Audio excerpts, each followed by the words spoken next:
All right, let's do this. Aloys Jr. versus David Jameson. Round one. I'm going to sort the thumbnail out at the end of the first round. So the thumbnail might throw you guys off right now. So David Jameson comes out on the front foot here. Left foot from, Aloys hurt him with a left hook, I think, there. Or maybe I wasn't looking properly, but he definitely sent a left hook in there that looked solid. Yeah, Adam Smith, the commentator, is saying that Jameson felt it, but Jameson needs to be careful throwing that right hand because Aloys looks very sharp with the hook. Yeah, it's a assertive start for Jameson. But Aloys is countering well with a left hook.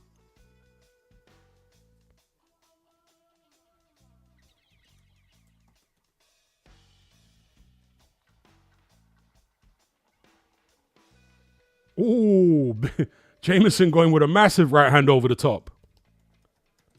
And Aloys nearly landed his own. So shaping up quite interesting in this first round.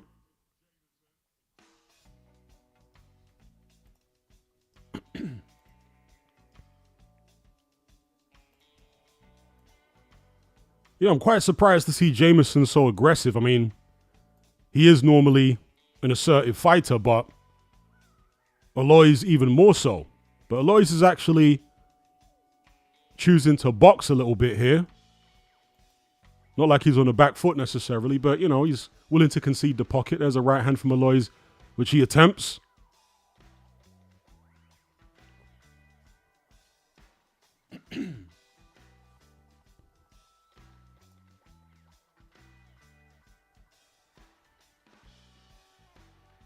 Interesting opening round so far between the two cruiserweights. Jab to the body from Aloys Jr. Right hand to the body from Jameson. And they tie up.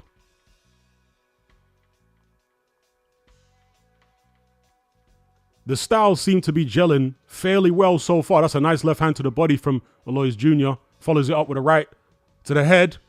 Jameson complaining about a shot in the back of the head. He's going to get a count there. Yeah, he receives a count. He says the shot was on the back of the head. Did go down there.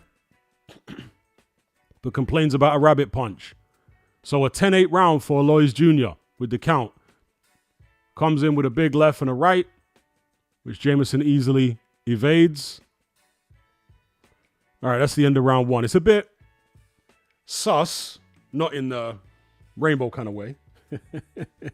But, you know, calling yourself the real deal when your name doesn't rhyme with it, because Evander Holyfield obviously was the real deal, but his name rhymed with it. Evander, the real deal Holyfield.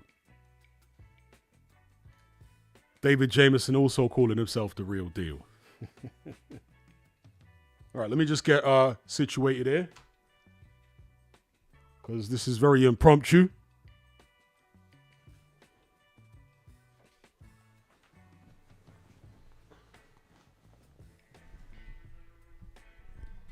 All right. That's better.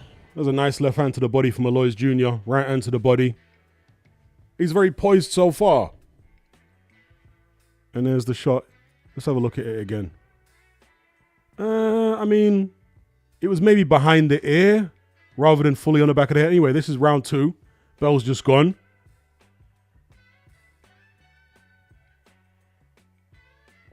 Double jab from Jameson on the front foot.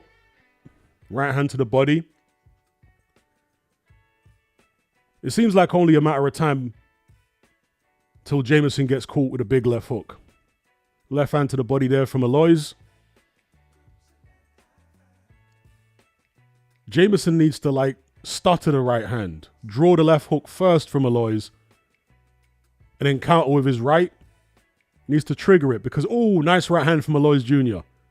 He needs to trigger the right hand because, like I say, it's only a matter of time before that left hand lands. He needs to throw some feints or something before he starts his attacks, because Aloys can see his punches coming from a mile away at the moment. Aloys boxing well so far. Looks relaxed. Not at all concerned about fighting in Jameson's part of the country. Jameson got a lot of support.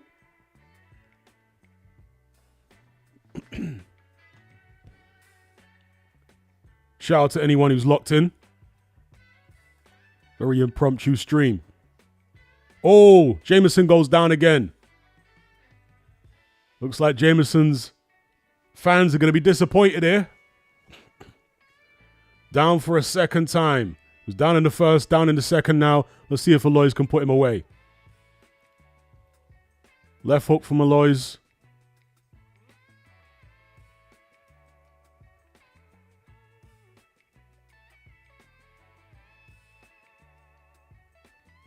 But Jameson back on the front foot. Not holding up to Aloys' power very well so far. Jameson hasn't managed to land anything really of note. Coming forward and clubbing away, but it's too crude. It's too predictable. It's too easy to see coming.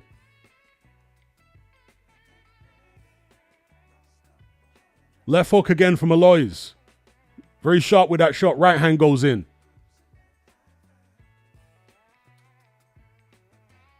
It's only a matter of time before he goes down again, surely. Aloys' hand speed is too much for him here.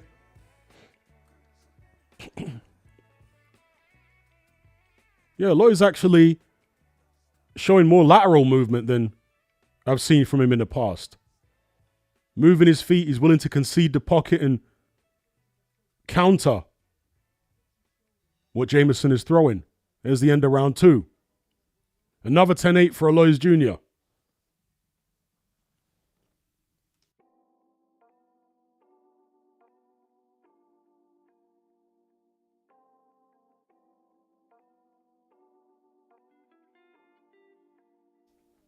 Let me know if you guys can hear me in the chat.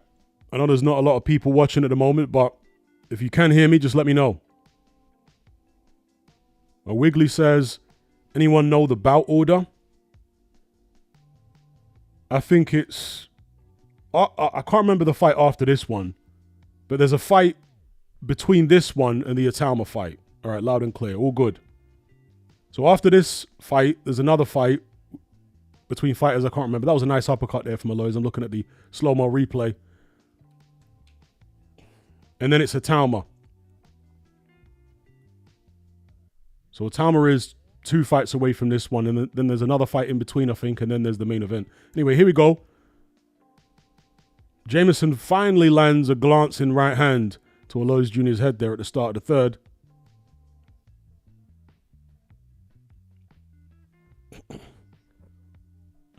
Terrible balance from Jameson. The way he missed that right hand there. It's as if he was aiming for someone else completely. Left hook there from Aloys Jr. as Jameson leaves himself open on the right side.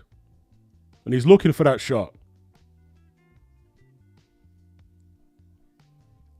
Uppercut from Aloys. Double left hook from Aloys. It's very easy for him at the moment. Jameson not putting up much by way of resistance. I mean, he's trying, but terribly ineffective.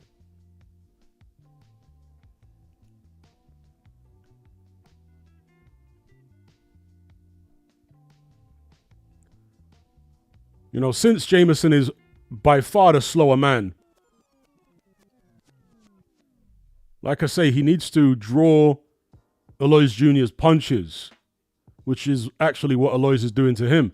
He's drawing Jameson's lead and then he's countering. And since Aloys is willing to lead now because he's scored several knockdowns and he's fully in control, that's where there is an opportunity, or potentially an opportunity, for Jameson. But yeah, Aloys, very loose now. Left hand down, nice left hook. There it is. He's been looking for that shot since the start. That should do it. Fight over. Yeah, that's it. Easy win for Aloys Jr. there. And he looked good. He was sharp. He was relaxed. He didn't just go flying in like I've seen him in some previous fights. He actually thought about what he was doing. He set his punches up. He was countering well. It was a good performance. Obviously, the opposition is limited.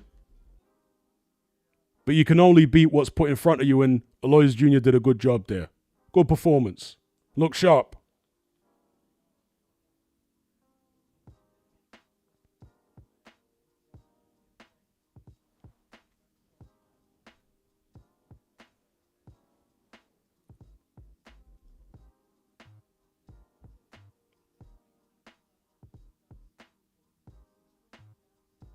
Yeah, Jameson was very poor there.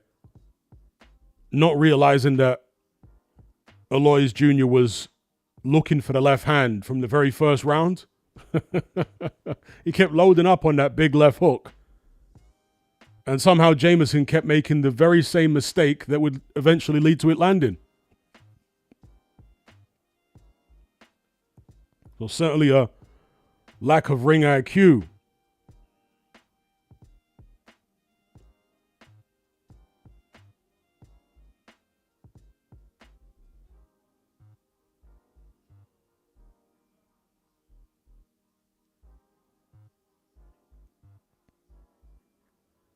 Aloys has been talking disparagingly about Chev Clark and Vidal Riley.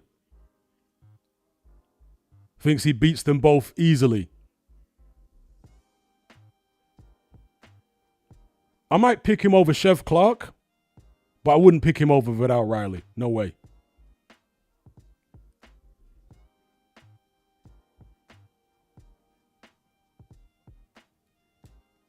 Let's have a look at the bang. Beautiful left hook. Landed almost in the middle of his face. Yeah, or under the eye.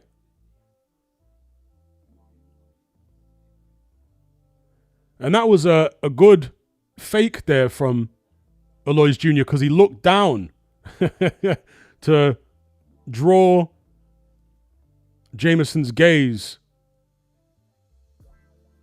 downward as if he thought Aloys was going to go to the body, and then he came upstairs with a hook to the head. That was a good fake there.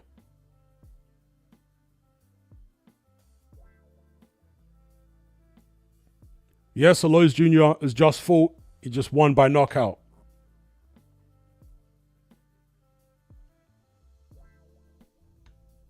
Just won by knockout. What was that, the third round?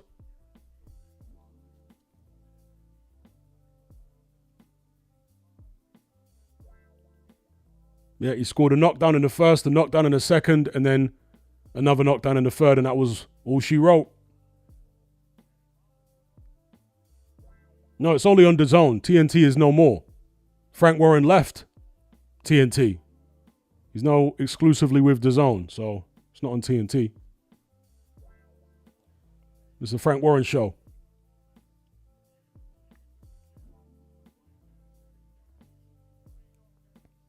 Austin Spears says Moses came in at 254. Does that concern you? Yeah, he looks... He is a lot heavier than he looks, isn't he? Because he don't look 254, but that's what he weighed.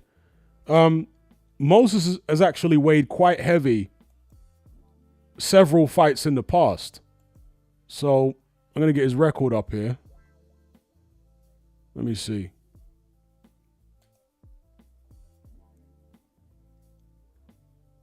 Yeah, so he was 249 against McKean. He was also 249 in his second pro bout.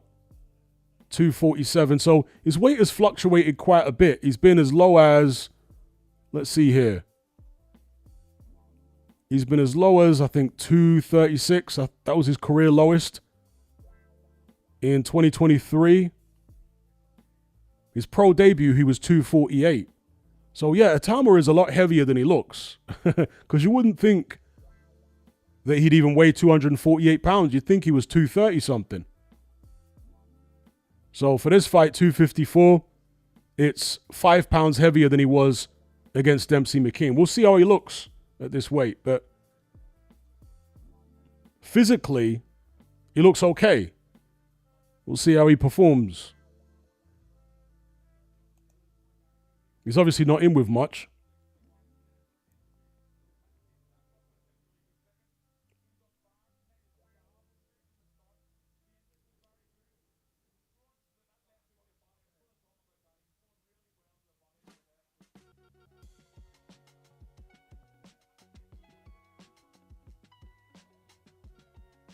Nice uppercut there from Aloys. I'm looking at the slow-mo replays of the Aloys Jr. fight and the left hook that finishes it. Yeah, he looked down and then threw the left hook to the head.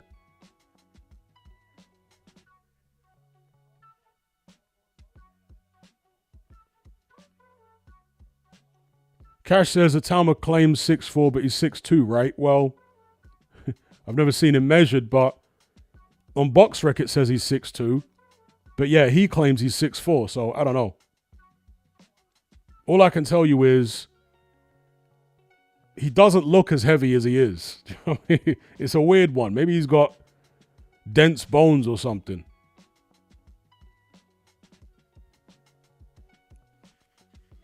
Because you saw him at the weigh-in there, weighing, 254. Didn't look anywhere near that big.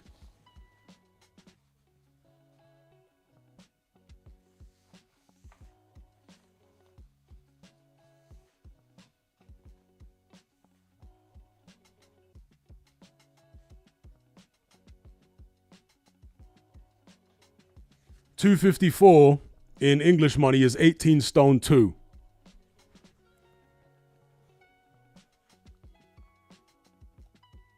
And even in his last fight, when he weighed 249 against McKean, he was fantastically fast at 249. Do you know what I mean?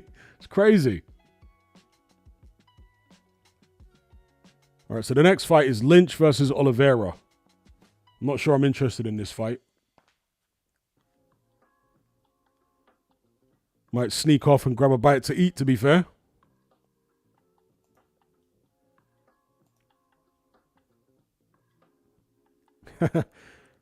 Jay says they counted his afro as extra height. Yeah, it could be.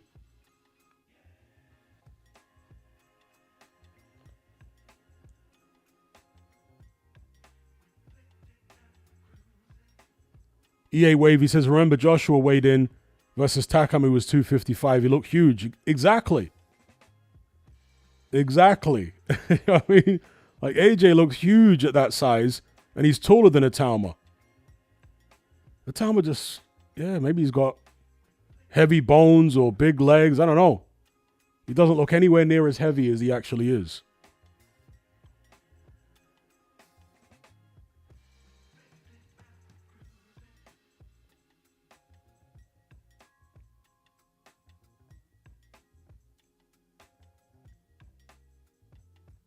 So, yeah, there's a fight first, and then there's the Itauma fight after it. Then another fight in between the Itauma fight, I think, and the main event. In fact, let me just check, because somebody posted the running order in the Element group. In fact, I should be able to get the running order up on screen for you guys to see.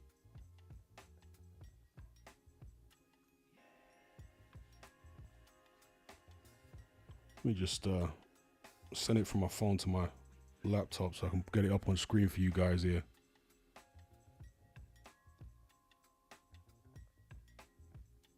Martin Bacoli's in attendance.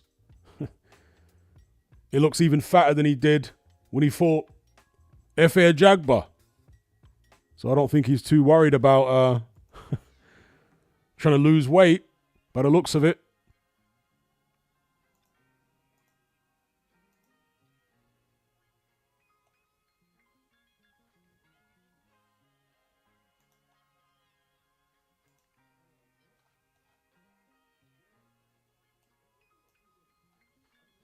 Why is this not sending? Hang on.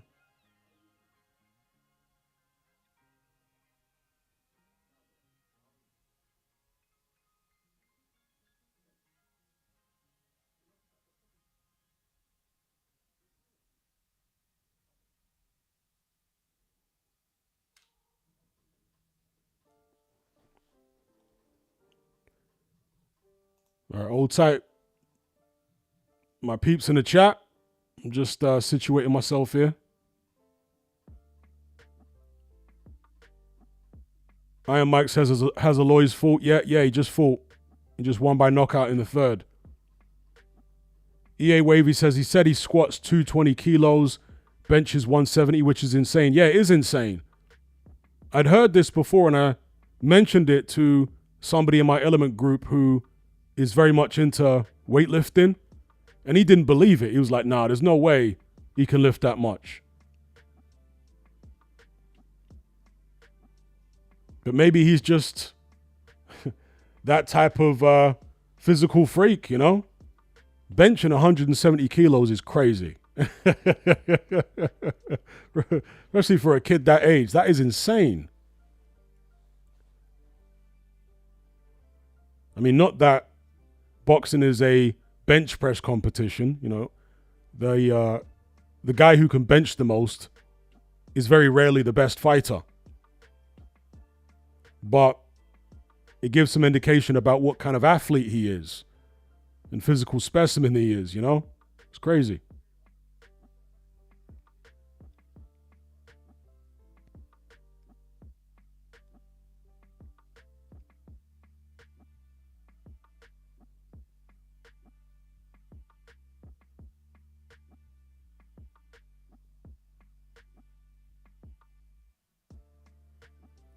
There's another person asking, is this on DAZN? Everything's on DAZN now, bro.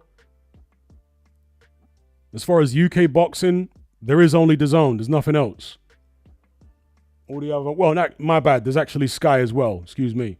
Yeah, Sky and DAZN. But no, this is not a Ben Shalom show. This is a Queensbury show. Frank Warren, so it's DAZN.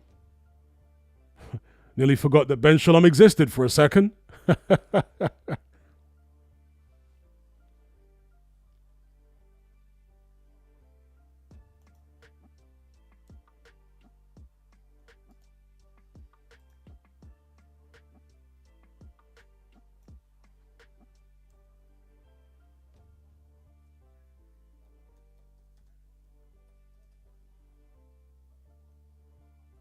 All right, let me get the running order up on screen here for you guys to look at.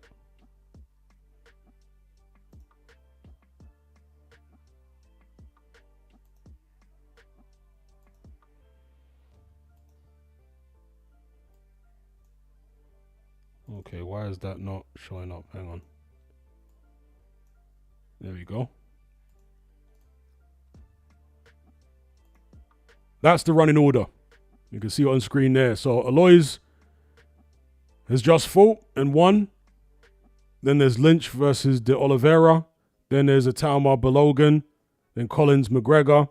And then the main event, Taylor versus Essuman. That's the running order.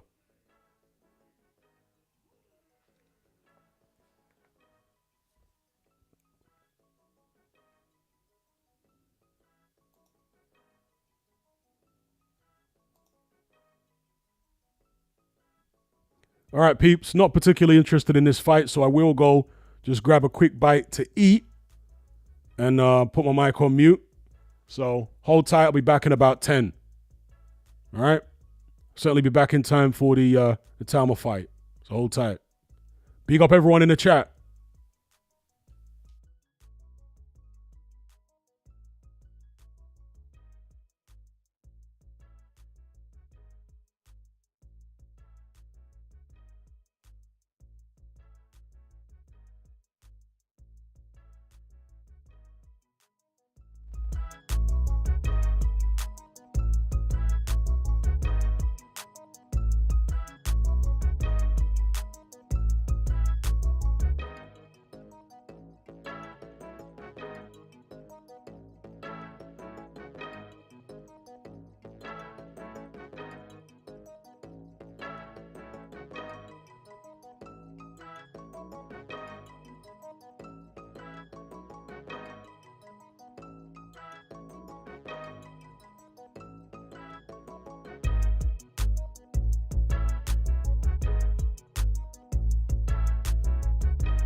All right, I'm back.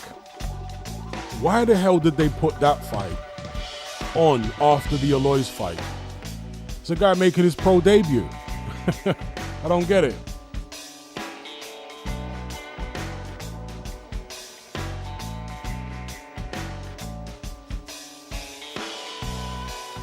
Itauma looking very fast on the pads there. Despite being 254. Let's get the visuals up. Itauma will be the next in the ring.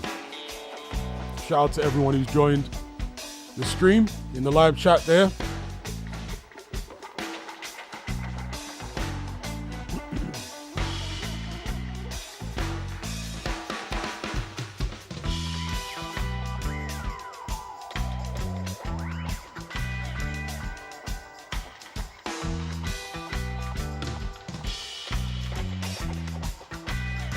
Nova says, I get them taking their time with Moses, but I don't know how much value he gets out of knocking people out in a couple of rounds. Yeah, they need to step him up. They need to give him somebody that can actually give him some rounds.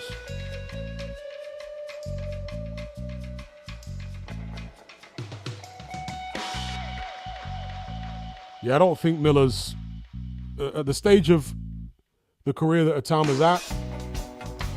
Personally, I don't think Miller's the guy. I think somebody like an Otto Wallin is a good shout. Or an even better shout, somebody suggested in a previous live stream, would be Jermaine Franklin. I think that's a great suggestion.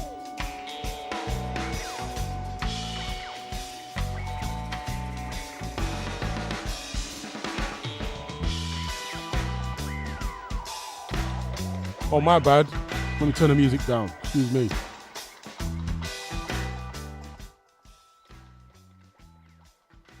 Forgot to turn the music back down when I ended my little break there. Sorry about that.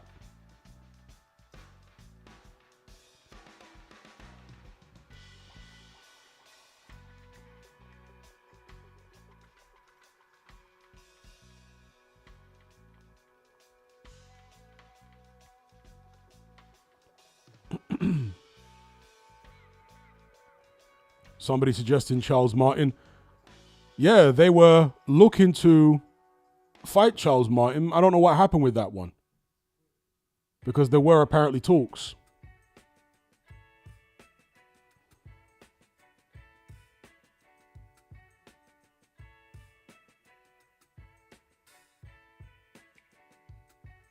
No, the Itauma fight has not yet started.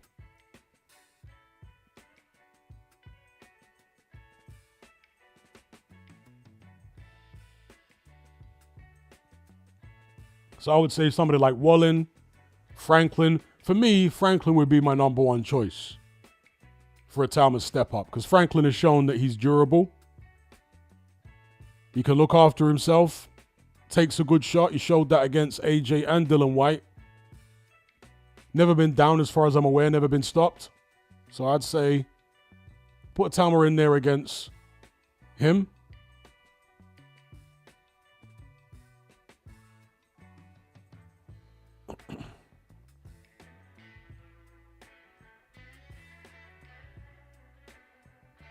Yeah, Franklin's fought at least once since he fought Dylan White, obviously, after AJ.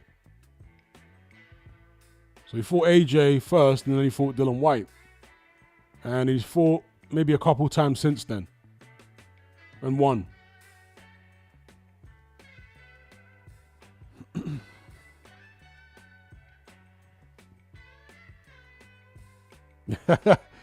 What on earth is wrong with Balogun's head in that picture? I don't know, man. It's the only picture I could get to turn into a thumbnail. It does look a bit weird, doesn't it? Looks deformed. Looks like he's a waxwork and he started to melt.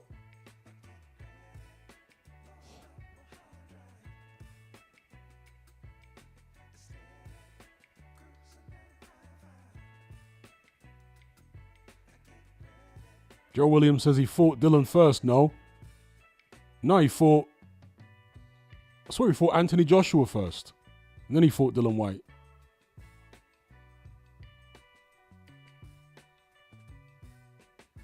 Oh, you're saying he fought White first. Oh, did he? Okay, my bad. I could have sworn he fought AJ first. What can I tell you? Old age. But either way, he has fought since those fights.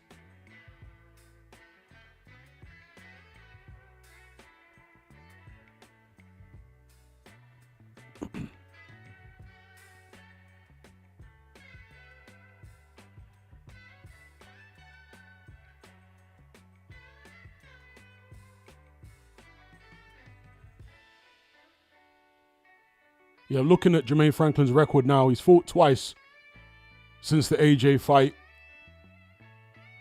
against nondescript opposition, some guy called Isaac Gutierrez and Devin Vargas. I know Devin Vargas. I mean, not personally, but I've seen him fight a number of times.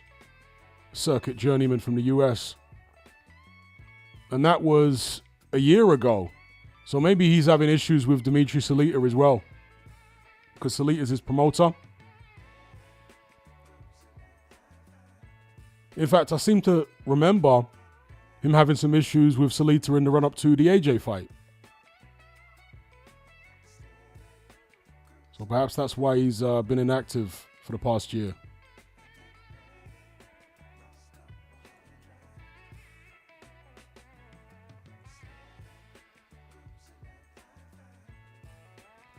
How close are we to ring walks? It's still Ade and Carl Frampton chatted at the moment, so I'm not sure.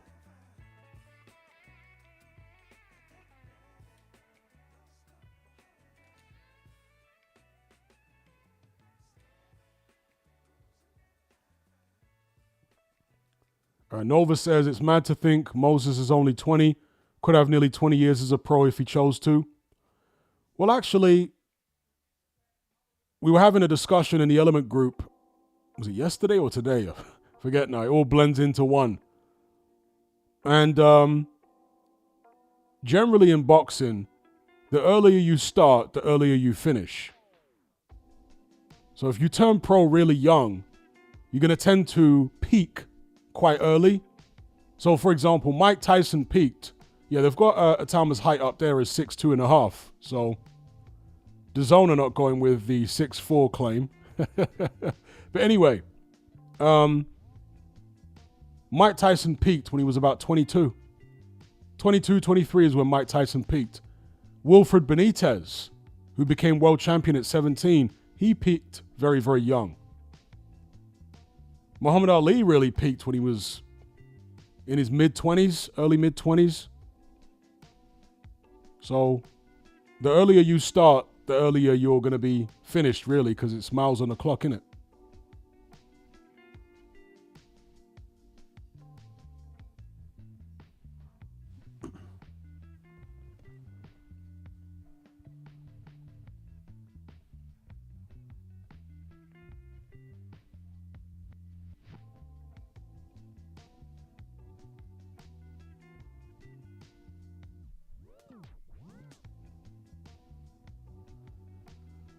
All right, so the MC is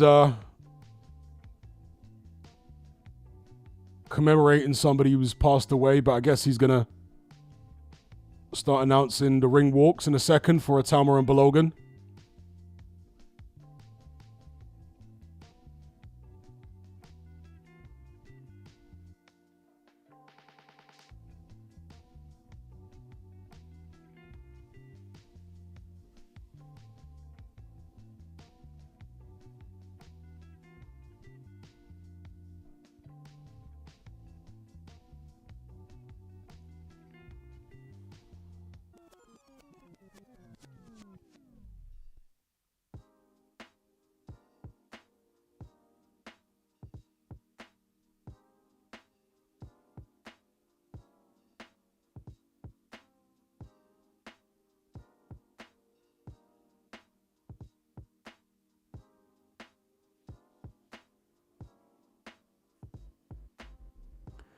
Yeah, in the heavyweight division, you're going to take damage. Doesn't matter how good you are, you're going to take damage.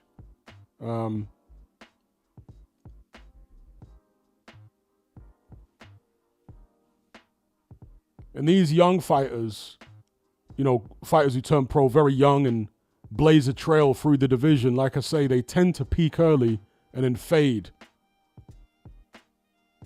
When you look at Joe Frazier's peak was probably in his mid-20s. He was pretty much done by the time he was in his early 30s. Finished. Riddick Bowe was finished by the time he was in his late 20s.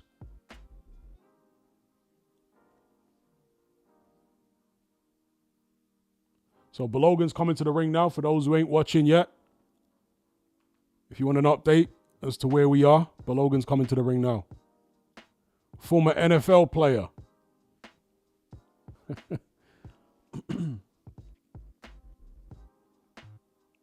East Midlands Fight Fan says most fighters lie about their height. Yeah, particularly the heavyweights, but even some lighter weight fighters lie about their height too. It's like wrestling, isn't it? There's always the build height with WWE wrestling, and then the real height, which is usually a couple inches shorter.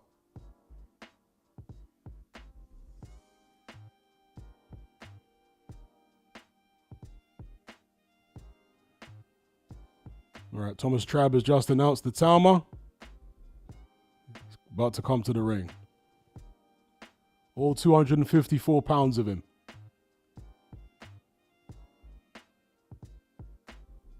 Yeah, for the longest time, Canelo was claiming 5'10". Or at least, well, let me not say he was claiming, but on BoxRec and I think even on certain broadcasts, they had him listed as 5'10". He's not even close to that. Canelo's like 5'7".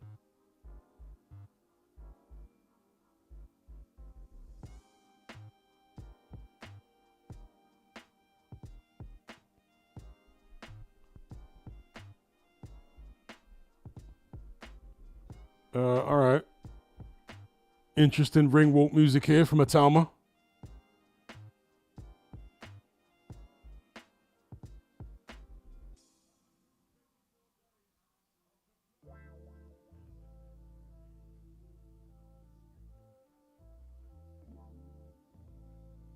Yeah, Fury's definitely not 6'9". Whenever he stands next to anyone who's close to whatever height he actually is, he always gets on his tiptoes.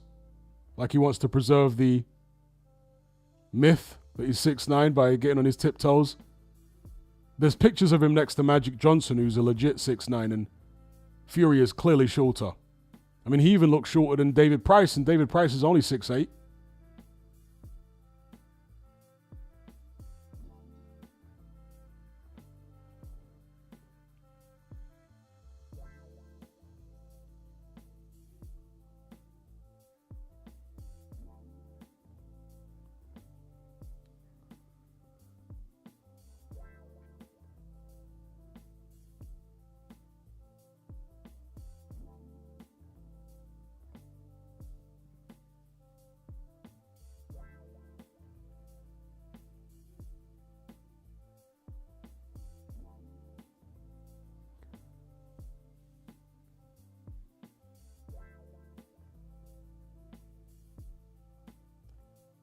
Itauma's squatting in the corner there. Not sure what that's all about. Shout out to Philip.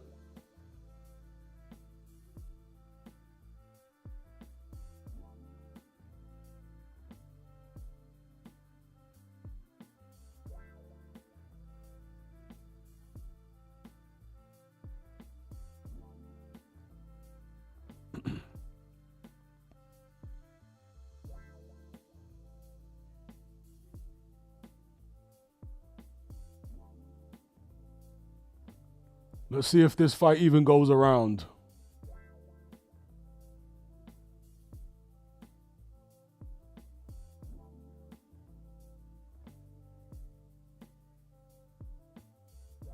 Triple R says, Hatman, who wins a 1995 rematch between Mike Tyson and Larry Holmes? Mike Tyson all day. Larry Holmes was geriatric by the mid-90s, you know? Larry Holmes got beat by Oliver McCall. That must have been around 95.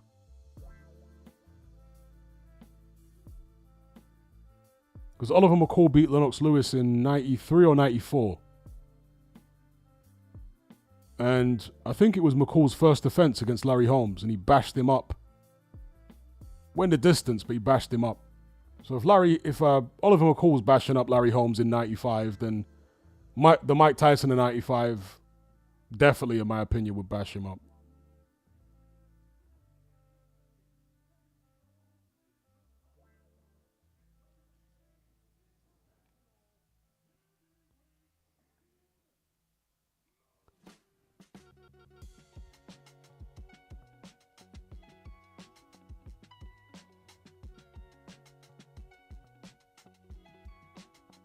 All right, here we go. Both guys being brought to the center of the ring. The final instructions from the ref. Protect yourself at all times and all that. All right, here we go. Let's see how Itauma looks. First fight in whatever it is, 6 months. Career heaviest, 254. Against this, 40-year-old former NFL player, Mike Balogun.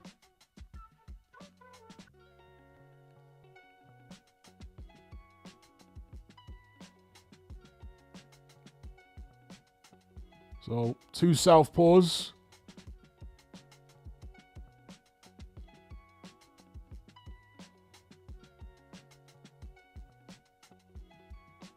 I didn't realize Balogun was a southpaw.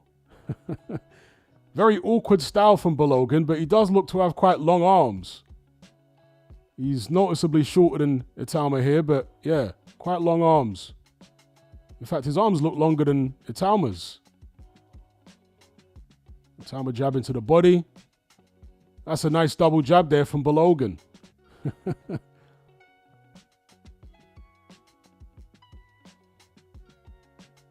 Yeah, for a former NFL guy, he shapes up like somebody that's been boxing a long time.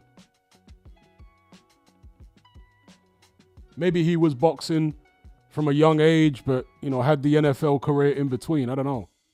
Because the way he's shaping up Balogun, I've not seen him fight before, at least I don't recall. That was a nice left hand there from Itauma. Got a little reaction out of Balogun. Balogun swinging back with shots. But I didn't expect him to look as competent in his moves. Oh, left hand there. Down goes Balogun. Big left hand from Itauma. Is he? He's going to get up, is he? We'll see. But Balogun seemed to land his own shot as well.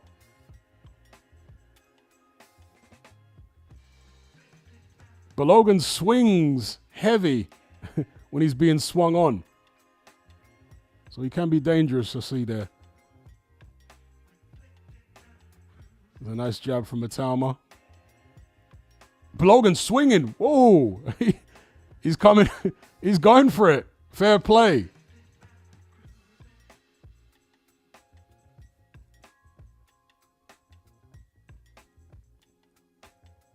He's realizing here, Balogun, that attack is the best form of defense. If he continues boxing on the back foot, he's going to get picked off.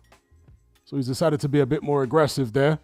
There's the big left hand coming in from Itauma. Jab to the body.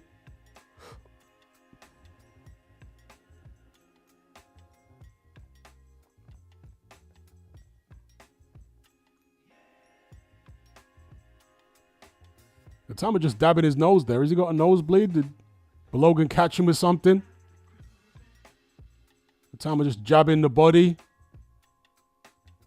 He's taking his time. Balogun actually quite quick. I'm surprised. His hand speed is pretty good. Considering his age and, former NFL player, he's got pretty good hand speed. End of round 1. Balogun survives. 10-8 for Moses Itauma.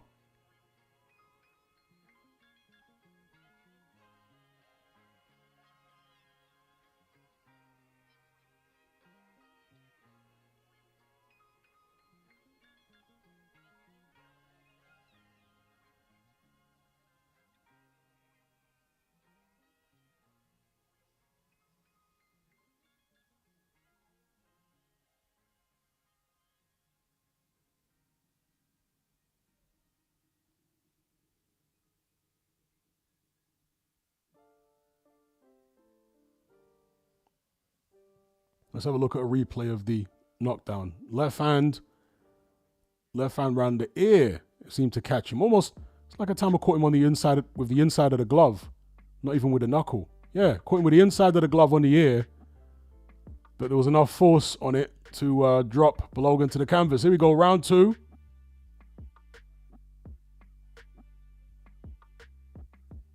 Itauma again, working off the jab.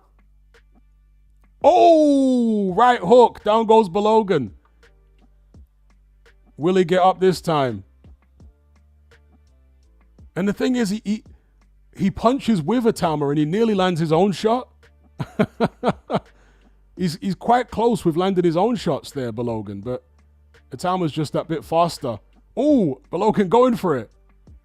Itauma turns him there against the ropes, hits him with a body shot. Oh, right hook from Itauma. Balogun down again. Fight's waved off.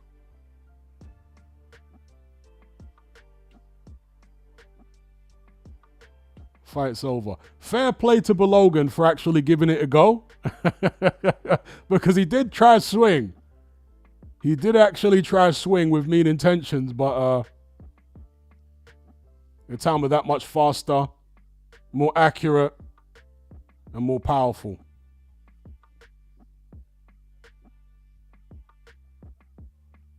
I'd like to see those 2 knockdowns in slow-mo because it was very, very fast, the shots. Very, very quick. Let's have a look here. Right hook. Yeah, Balogun actually landed simultaneous. He landed his own right hand to Itauma's chin. He had landed simultaneous, just Itauma's shot was the better. Down goes Balogun. Right hook. So Itauma's got power up front as well as in the backhand. And there was another right hook. Poor Balogun goes down. Bang. He didn't even have to set himself for that shot. He just walked Balogun onto it and used his own body weight. Yeah, obviously poor opponent. So the next one needs to be significantly better.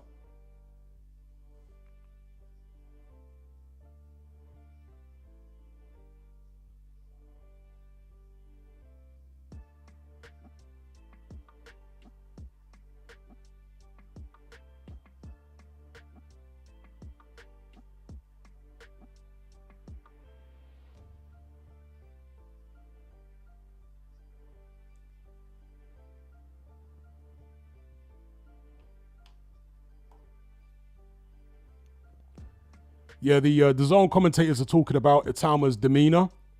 He's stoic, Itauma, I guess. We had kind of a discussion on a live stream the other day trying to describe Itauma's demeanor, which is very similar to many youngsters these days. Somebody said stoic. I guess you could describe it that way. But yeah, he's emotionless, isn't he, Itauma? He's like cold. Maybe he gets that from his Slovakian side. You know, a lot of those Eastern European countries are very stoic people. They don't express much emotion. So maybe he gets it from them.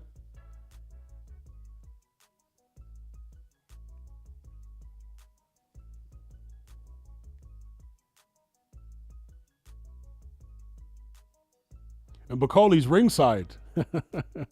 So all this stuff that has been going back and forth between Itauma and Bakoli's right there. I wonder what he's thinking. Joyce is a good shout, yes. I reckon you could put Itauma in with Joyce next, yes.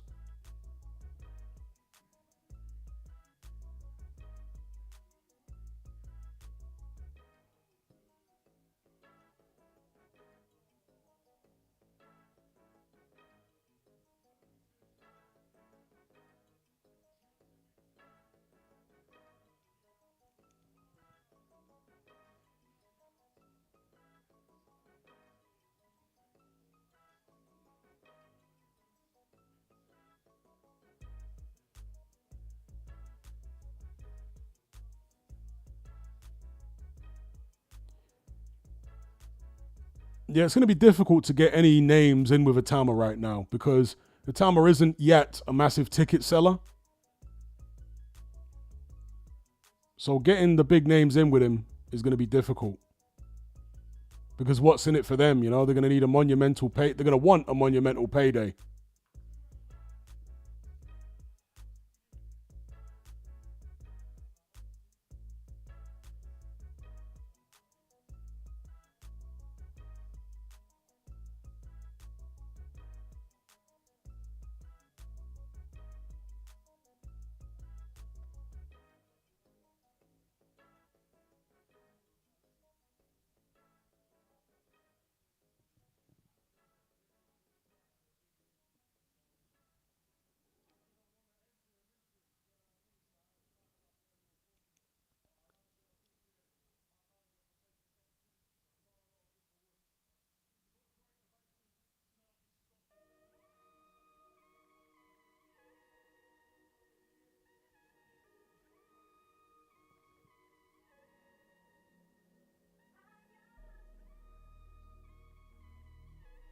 Yeah, so people were wondering how he would look at 254.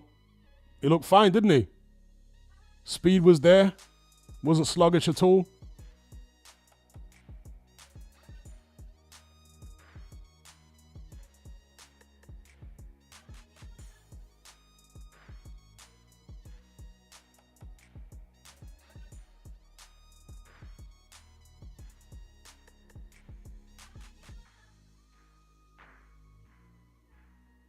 All right, let's hear from Francis Warren, his manager.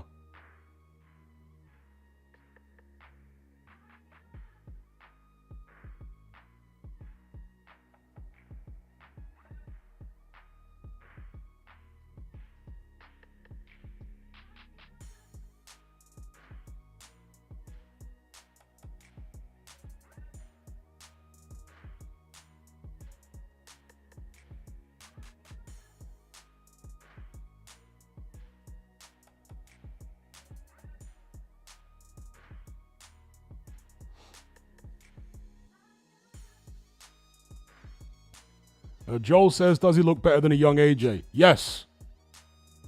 In my opinion, he does look better than a young AJ. Definitely.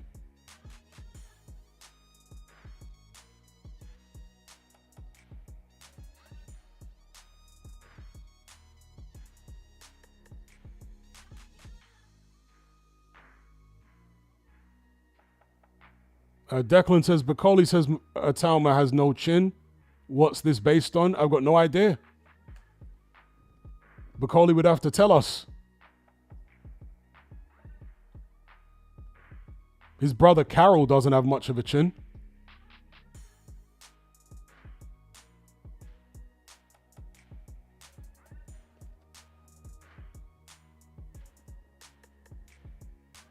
Martin Temple says 250 pounds. Where, by the way, dude is 220 max. Yeah, he looks a lot lighter than he actually is. 254. Even for his last fight, he was 248 or 249. So he's deceptively heavy. And he's very fast for that weight.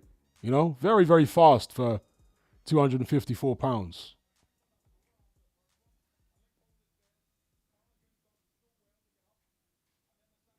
Yeah, he does weigh more than Dubois, a lot more. Well, several pounds more at least.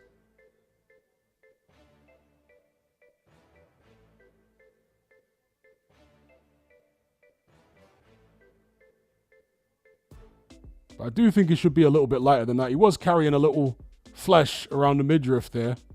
Unnecessary weight. I reckon 245.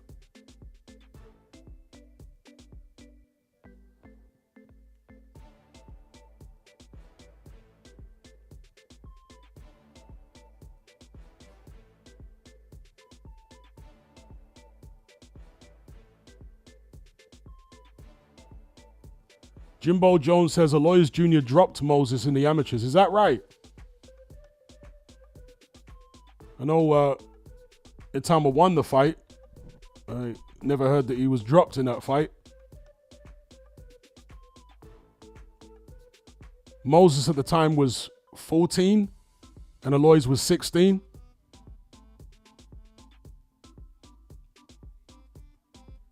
So it was a long time ago.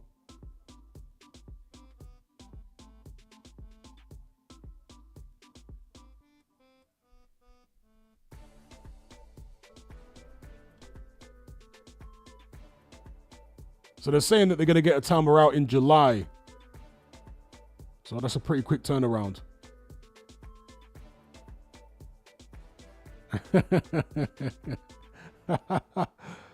TMC says, commentator said people ringside are astonished. Astonished, yeah. Yeah, it was a poor opponent. There's not much to be astonished about.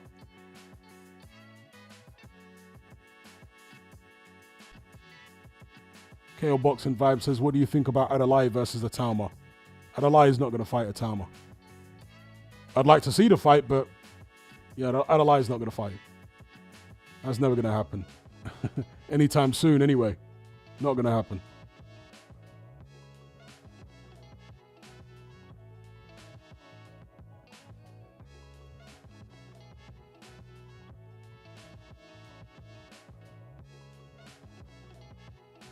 TMC says, reckon they feed him Fraze. Well, Fraze is with Ben Shalom. I can't see Ben Shalom sticking Fraser Clark in there against Itauma. See, this is the problem. Itauma isn't some big ticket seller yet. So there's no real money in fighting him, you know? There's no real money in it. So they're going to have to target guys who are tough but struggling to find opportunities. That's why I think somebody like a Jermaine Franklin would be a good idea. Because Franklin's brave and he's tough.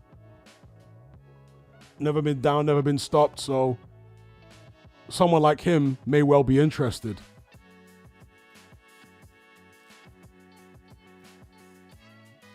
And no, Anderson's never going to fight Itauma at this stage of his career. No way. In fact, there's rumors that Anderson might be fighting Anthony Joshua, of all people. So the rumor in the industry is that AJ's actually spoken about the fact that he's working on, or he's discussing a 3-fight deal with Turkey.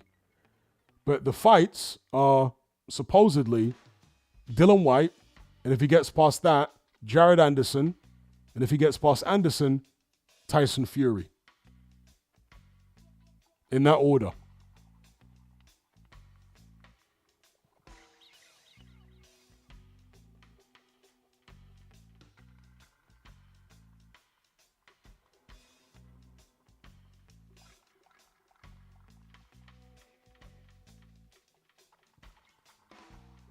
Jimbo Jones says, Anthony Joshua can win that, but that's a dangerous fight for AJ if he's looking for Fury. I agree. If Jared Anderson turns up motivated, that is a very dangerous fight for Anthony Joshua.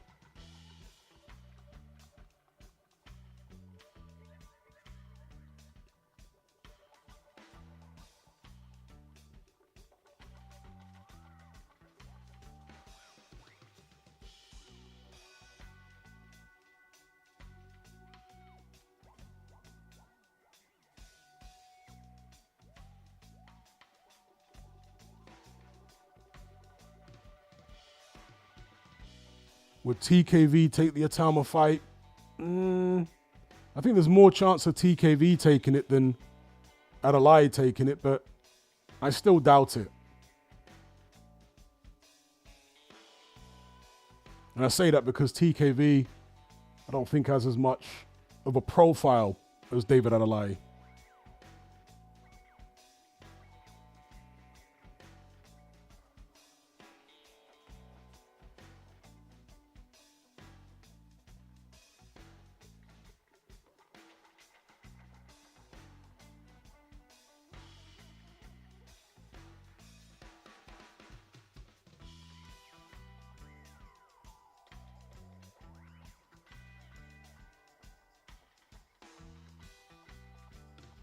Okay. Evil Uncle Phil says the clip of Itauma getting dropped by Aloys is on YouTube. All right. Let me go watch that now then. Let me get it up now. I'd like to see this. Because I knew they fought in the amateurs, but I didn't realize Itauma was dropped. Let me have a look at it. One sec.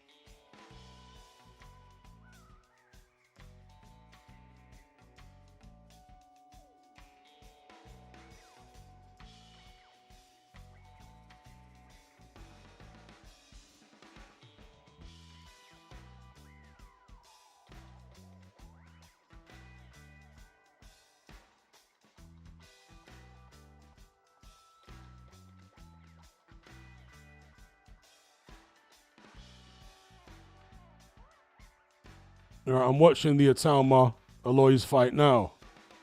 From 2019, 6 years ago. So yeah, Itauma would have been 14. He's big for 14, isn't it? And I guess Aloys 16.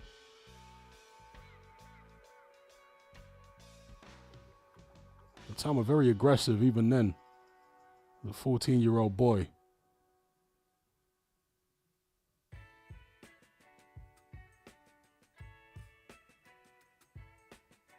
Are you proper swinging on Aloys in this first round?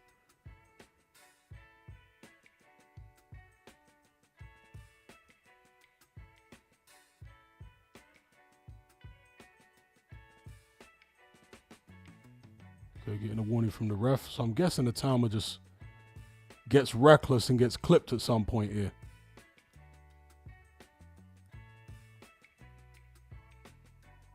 Hit Aloys in the leg there. That was a low blow. Just for context, in case anyone wonders what I'm talking about, I'm watching Moses Itauma fight Aloys Jr. in the amateurs. I never realized this fight was on YouTube. Shout out to the person who gave me the heads up. Oh, okay. All right, no, that was not a knockdown. It was a slip.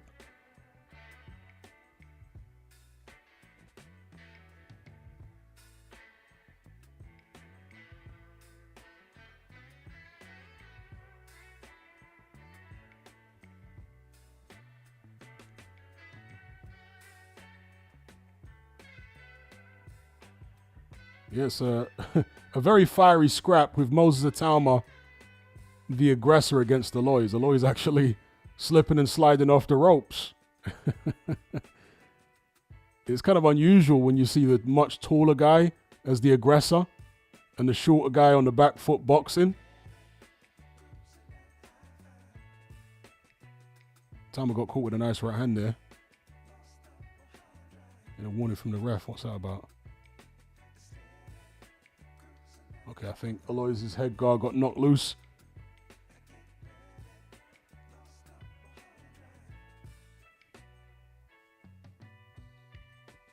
I'm just looking for this knockdown.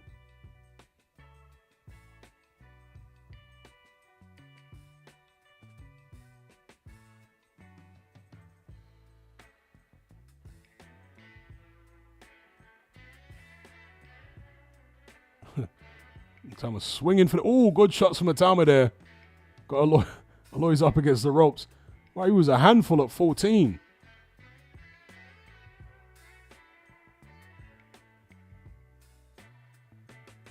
I don't think Itauma's actually grown much in terms of height, which is kind of like me. I stopped growing when I was 14.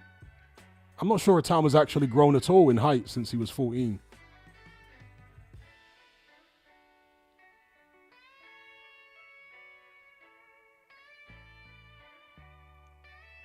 That's the end of the second round, so I guess he must get dropped in the third because he hasn't been dropped yet. Unless that thing that didn't get called a knockdown is what they mean by the knockdown, because that wasn't actually a knockdown. It was kind of like a push-shove thing around the back of the head, which the referee waved and said no knockdown. Is there a knockdown here in this third round?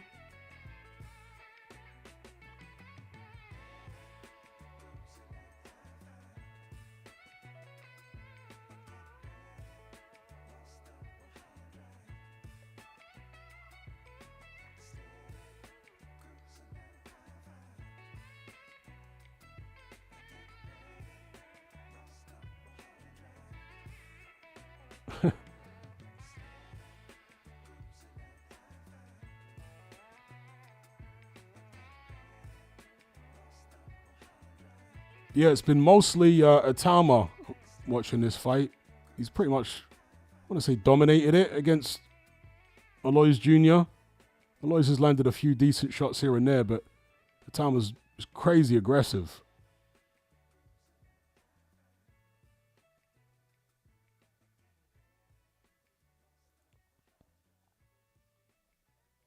Very, very strong for a 14-year-old kid.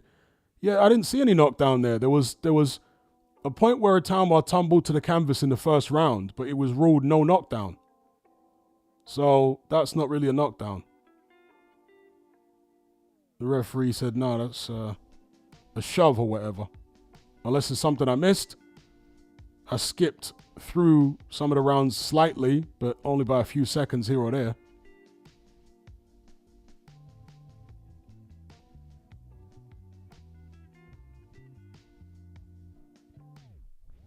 Oh, okay, so it was that fake knockdown. All right, so there was no knockdown then in the fight. It was a shove thing. It wasn't actually a knockdown.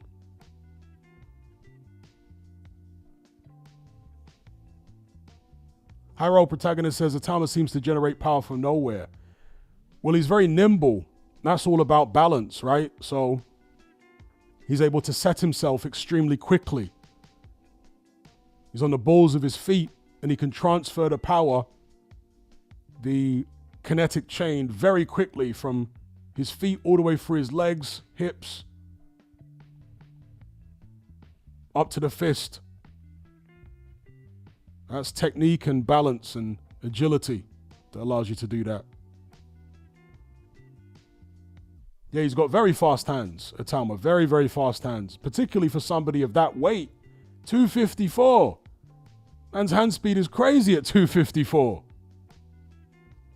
Even his foot speed is very good at 254. Shout out to Jay's Crepes. Yes, people, if we can all hit the like button, be much appreciated. 244 concurrent viewers, only 39 likes. If we can get up to at least 120 likes, I like to try and keep the like to concurrent viewers ratio at around 50%. So thank you in advance, much appreciated. If you can all stick a like on this stream, it really helps the stream get seen, helps with visibility with the YouTube algorithm.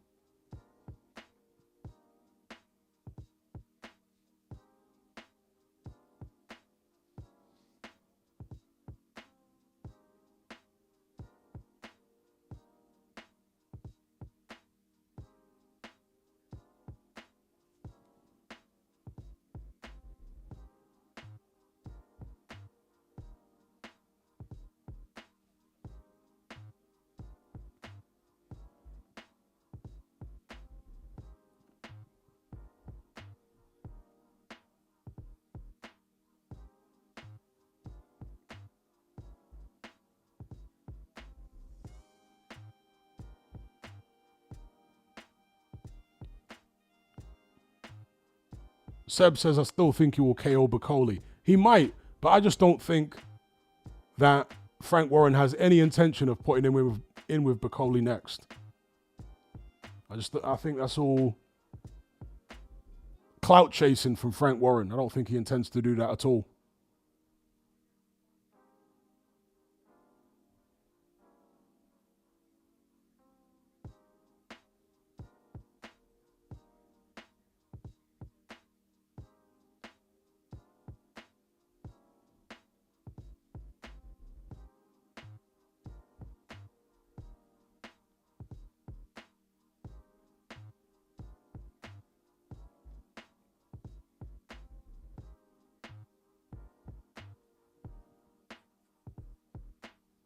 This is weird now that they've got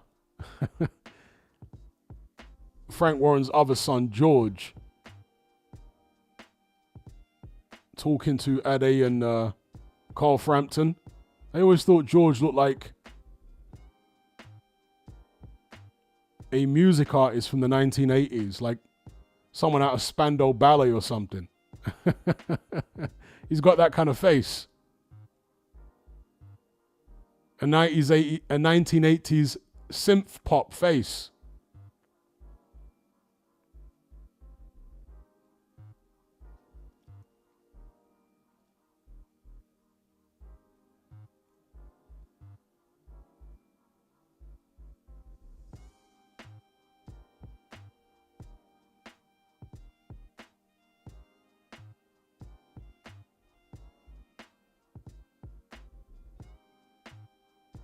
Jack Hicks says, who's he fighting if he's fighting next month? Another knockover. Well, it's not next month. They're talking about July. I think they said July. Didn't say who it's going to be, but I can't imagine it's going to be Martin Bakole. So, Frank Warren capping.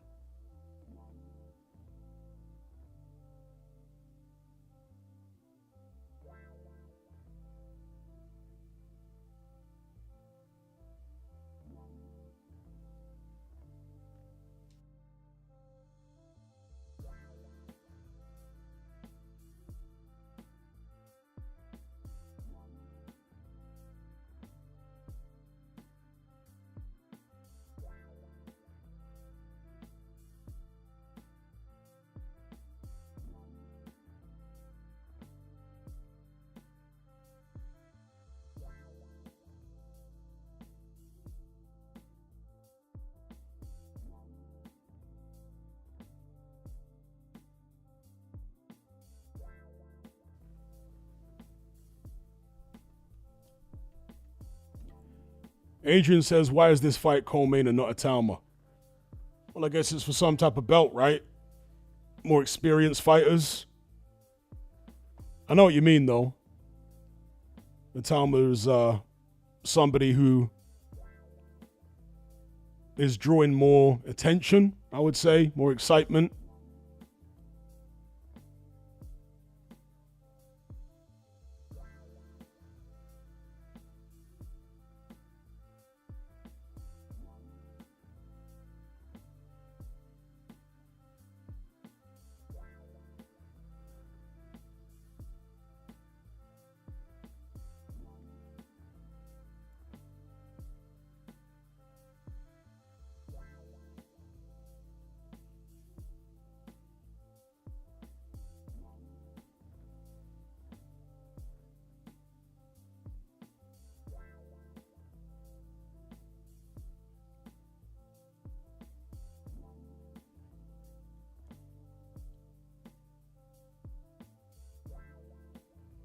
Cash says they're in Scotland though, right? Yep, this show's in Scotland. In Glasgow.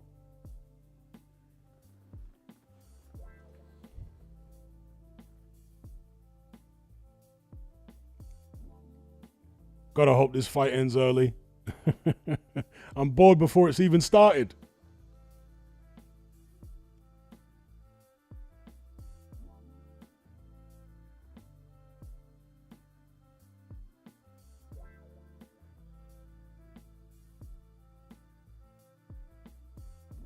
Ade says, I want to see Moses' chin tested.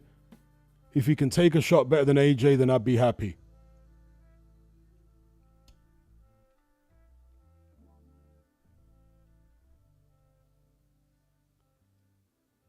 So I've never seen him hit on the chin, but I suspect he can take a pretty good shot.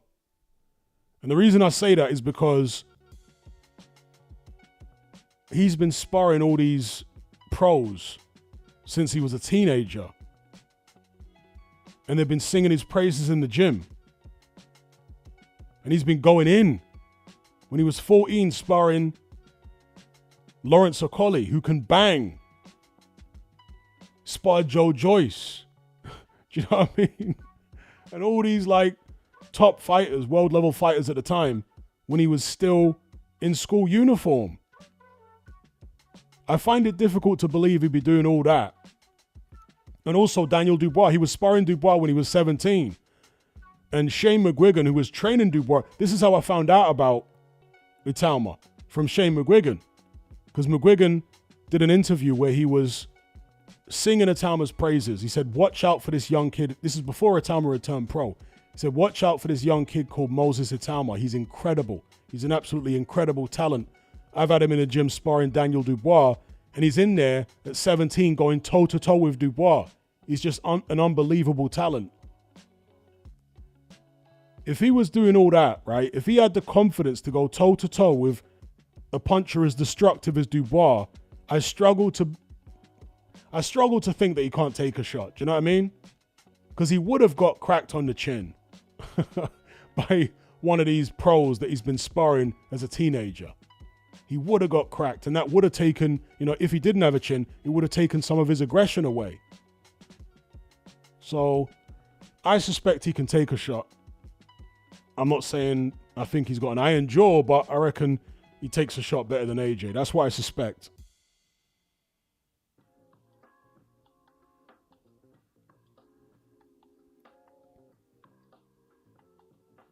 Yeah, exactly, Seb. He must have really gave it to Dubois for Shane to be giving him so much credit. That's exactly what I thought at the time. Because think about it. Dubois was a pro, a world level pro, when Shane McGuigan did that interview.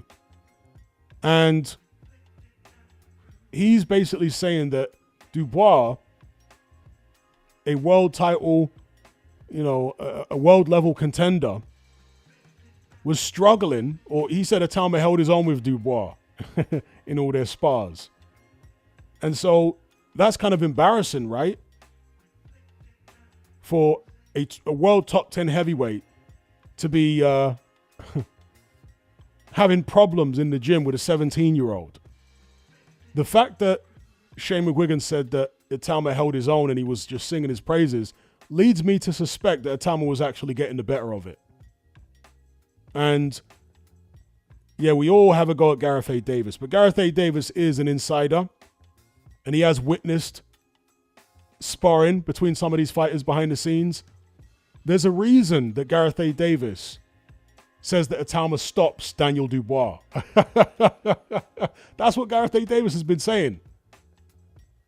In a recent discussion he had with Ade Oladipo, Ade was asking him how he thinks Itauma gets on with this person and that person. And he said, how do you reckon he'd do against Dubois? And Gareth A. Davis, without hesitation, said, it'd stop him. He must know about them spars. Do you know what I mean? Maybe either he witnessed those spars between Itauma and Dubois, or he's been told by somebody who witnessed them. Because he's not just coming out of nowhere saying something like that. He must know something.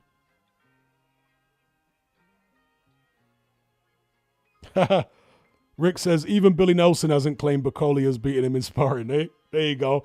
The one man who Bacoli hasn't beaten up in sparring. Moses Itauma.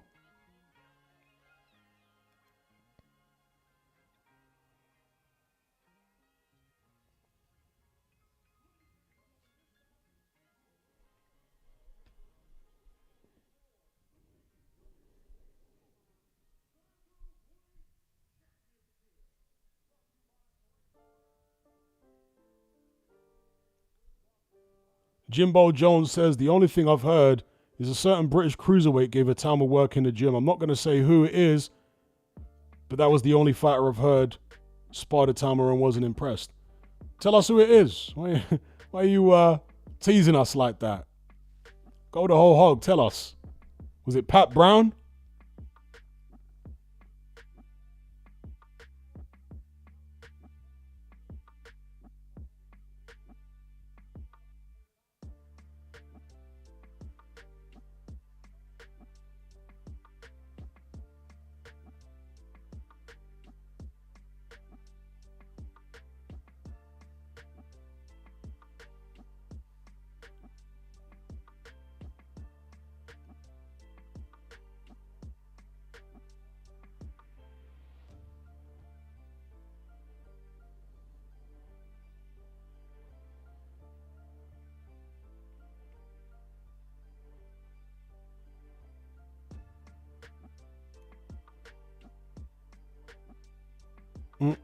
Somebody says Johnny Fisher next. Poor Johnny Fisher.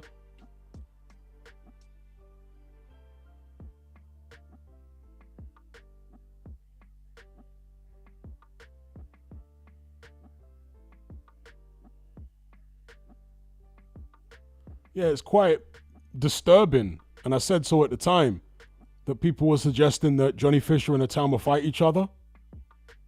I did a video saying that Johnny Fisher versus Moses Itauma, Itauma versus Fisher is a complete mismatch. And there were some Johnny Fisher fans having a go at me in the comments on that video. Well, they're going to be crawling back under the rocks they were hiding under, right? After what happened to poor Johnny. I mean, anyone who knew boxing realized that Itauma was just absolute light years above Johnny Fisher. It's sadistic that people people were suggesting that matchup. That would have been a crime.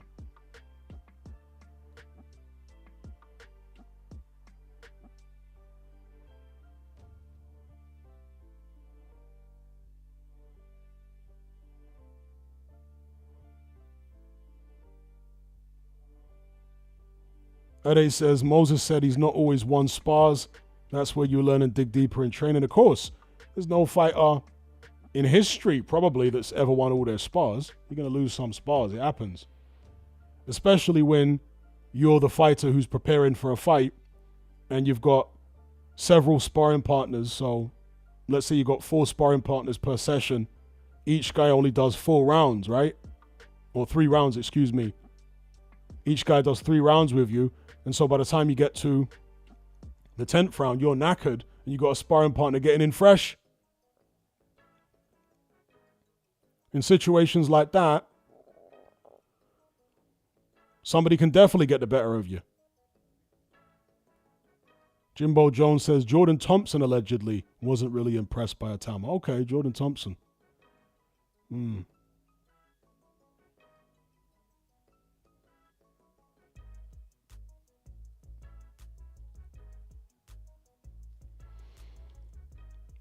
I'll tell you what, I don't think Jordan Thompson would last 3 rounds, maybe even 2 rounds against Itauma in a pro fight. I think it'd be a similar thing to what happened to Jordan Thompson against Opataya.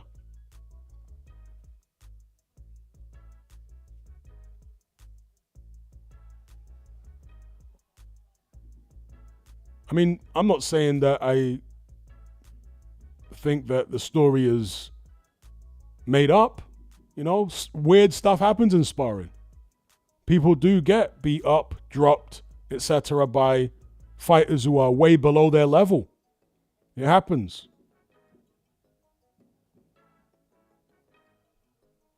So, for example, back in the days, there were rumors that Lennox Lewis got dropped in sparring by a journeyman called Garing Lane. Also, that he got dropped by, was it Marion Wilson or Ross Purity? It was one of those two. It was either Marion Wilson or Ross Purity that was rumored to have. I think it was Ross Purity, the guy that stopped Vladimir Klitschko, gave him his first loss. I think he was also rumored to have dropped Lennox Lewis in sparring.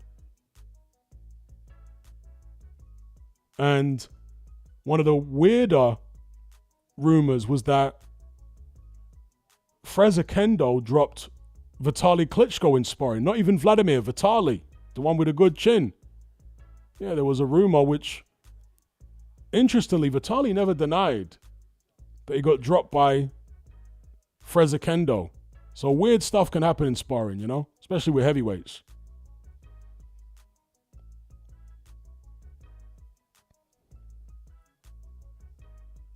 I mean, yeah, Mayweather, well, he wasn't a journeyman. Spadafora, Paul Spadafora beat up Mayweather in sparring. That's right. And the footage was on YouTube. Mayweather did look overweight, though, to be fair. But still, it's just an example of how stuff can happen in sparring. Mayweather came into the gym, I guess, overweight. He wasn't sharp. Spadafora was maybe a week or 2 away from fighting. They sparred, and Spadafora gave him the business.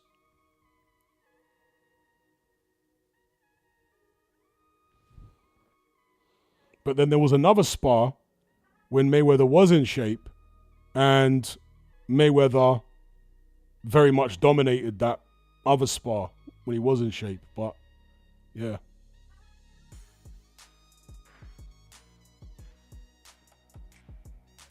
Papula says, Dueco apparently KO'd AJ brutally in sparring. Yeah, that was the rumor leading up to the Andy Ruiz fight. That AJ had been knocked out by Joey Dueco.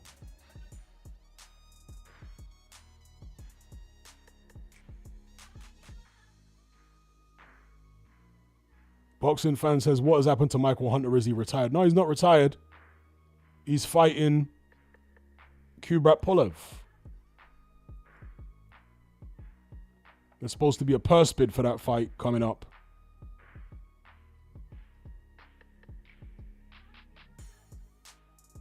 Weird fight, right? Michael Hunter versus Kubrat Pulev.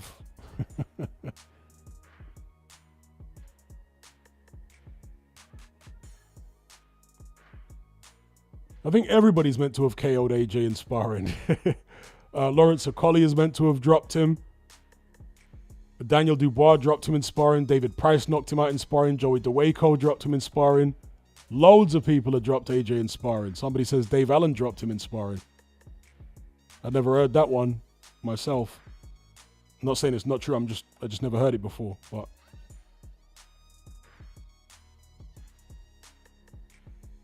Workstation says, have you ever seen that video of Lennox Lewis sparring Jeremy Williams and Williams judo throws him halfway through? Yeah, I've seen that. Yeah, that was in a documentary.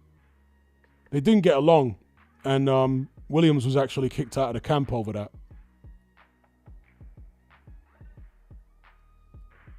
Jeremy Williams had a massive chip on his shoulder, you know? Massive chip on his shoulder. And he went in there judo throwing. He actually judo threw Lennox Lewis to the canvas several times in the spar.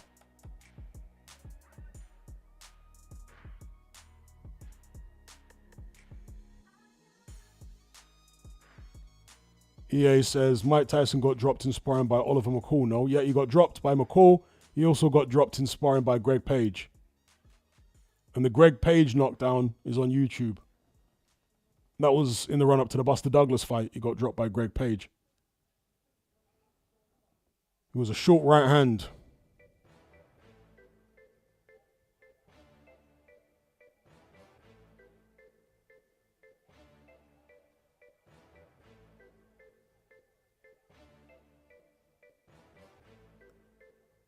Ishtashi says, so many variables in sparring that can make things happen that would almost never happen in an actual fight. Yeah. A lot of these pros, you know, can come to the gym certain days and they're sloppy. Maybe they didn't sleep well. Halfway through camp, you're tired. Your sparring partners are fresh. You know? Stuff can happen.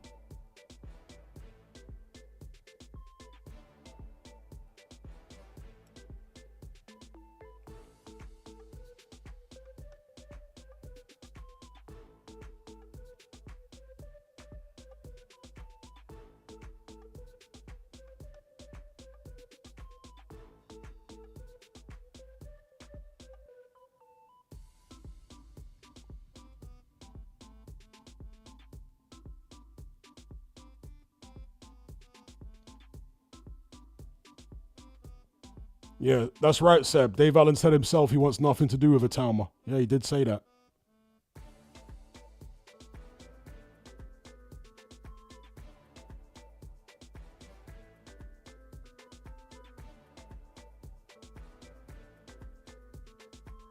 Shout out to Mr. Luca for the super chat. He says, how did you deal with the Partridge fanboys? With facts and logic and a bit of name calling. But mainly with facts and logic, you know, receipts.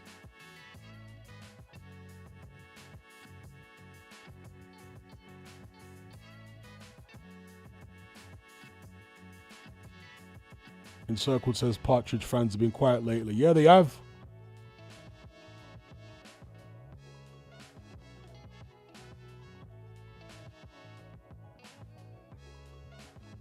Yeah, that's the thing right there, Peter Marshall. Anything can happen in sparring. Thousands of rounds, it only takes one good one on the chops. Exactly. It's a numbers game, isn't it? Because you're getting hit or you're, you know, competing in far more rounds of sparring than you are in professional fights. You're literally doing thousands of rounds of sparring over the course of your career. So, in all those thousands of rounds, yeah, stuff can happen. There are fighters who never got dropped in a pro fight that were dropped in sparring. Because again, it's a numbers game. You're just getting hit far more because there are far more sparring sessions than pro bouts. Mr. Lucas says, I can't deal with them, bro. Where have you seen them lately? The Partridge fanboys. Because they used to be everywhere.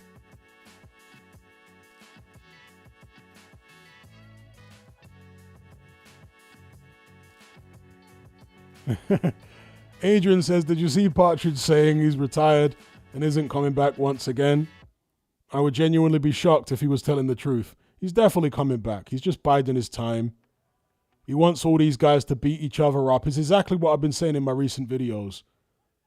Partridge doesn't want to be the one taking on all the tough contenders. He wants to wait for the dust to settle and for there to be one man left standing. Then he's going to come out of retirement and challenge him. That's what he'll do.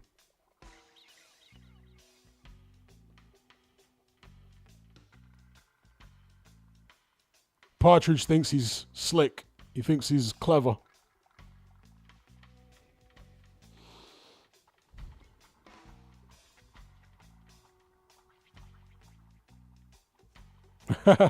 Evil Uncle Phil says the Fury fanboys are pretending to be Parker fans now. Yeah, I can imagine that.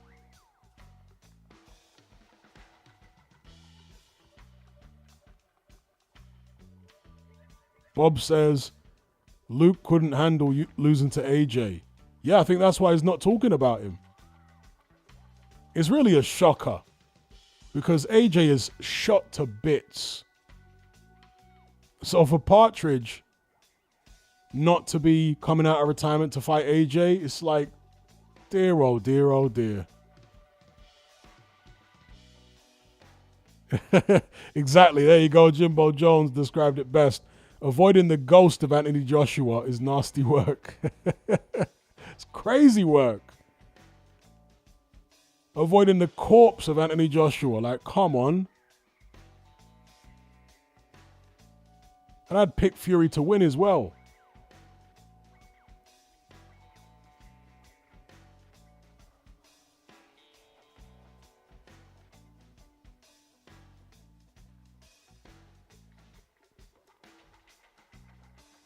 Mr. Lucas says AJ needs to be on the blower and expose this fraud.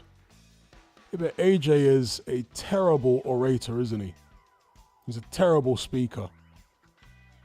He just cannot articulate his thoughts very well at all.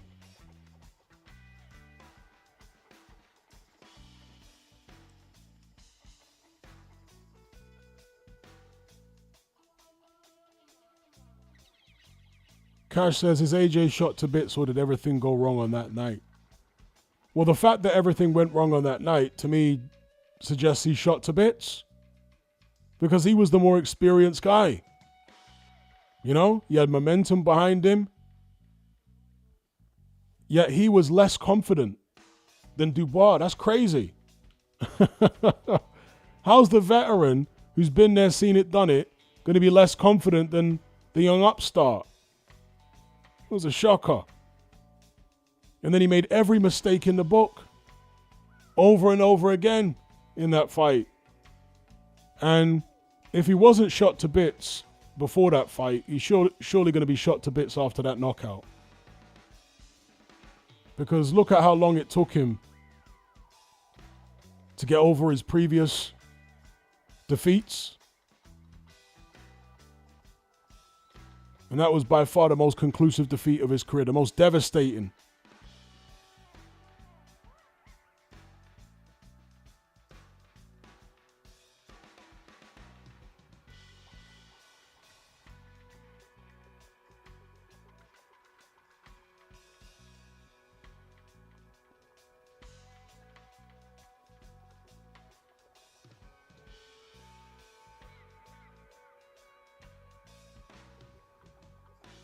Shout out to Little Man.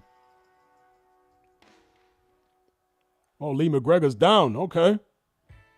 This fight going to be over. Round 4. Early finish. McGregor's up to his feet. 1:20 left in the round. Can Collins get it done? Oh, yep. Towel comes in. Finished. Lee McGregor done.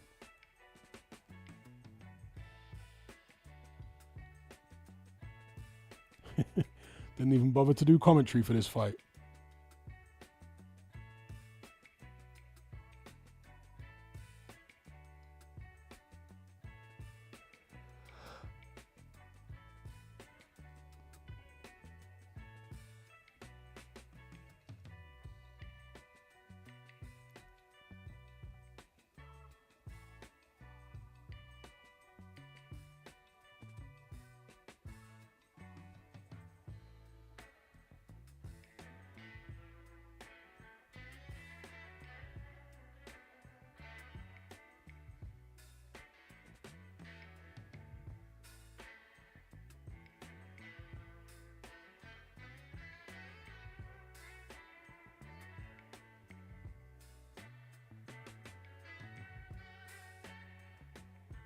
All right, one sec, peeps. I'll be back in a couple minutes for the main event. Hold tight.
All right.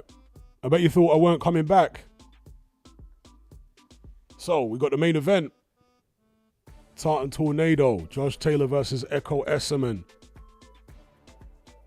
And if you saw the graphic on screen on the zone a minute or so ago, it had Ekow Essuman and Josh Taylor both listed at 5'10", when Essuman is clearly about, at least 2 inches shorter than Josh Taylor.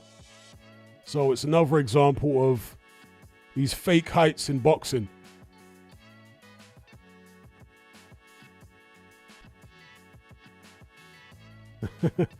Encircled says Bacoli's next opponent is diabetes.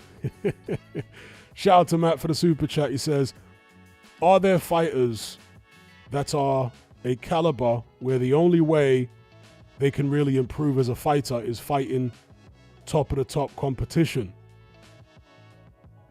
Yeah. The best guys, really. The best guys who are who are coming up to being complete fighters, they need to fight the best opposition. As long as they're not coming off devastating KO defeats or whatever, then yeah, steel sharpens steel.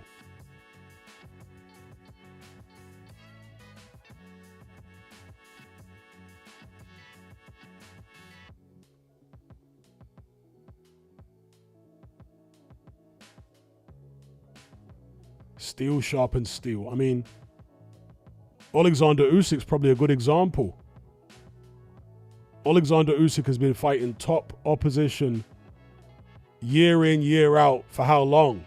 And he wouldn't have become as good as he is if he weren't doing that, you know? If he'd just been, I guess, like a typical champion, grab hold of one belt and then fight pies and avoid unifications, he wouldn't have been as good. But because he kept pushing himself and going for the toughest challenges, he kept improving and improving and improving and sharpening his tools, you know? But shout out to Matt as always. Shout out to Sneaker Blade in the chat.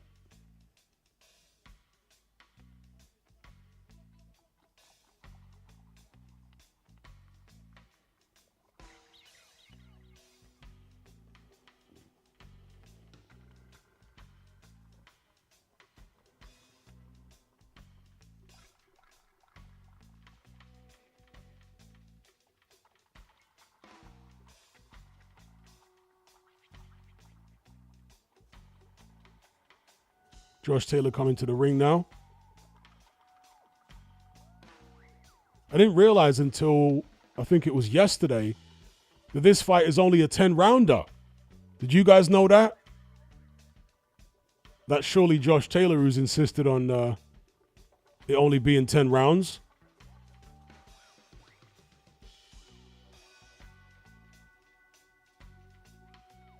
Yeah, it's a little unusual, isn't it, for a experienced championship fighter like Josh Taylor to be having a 10-rounder.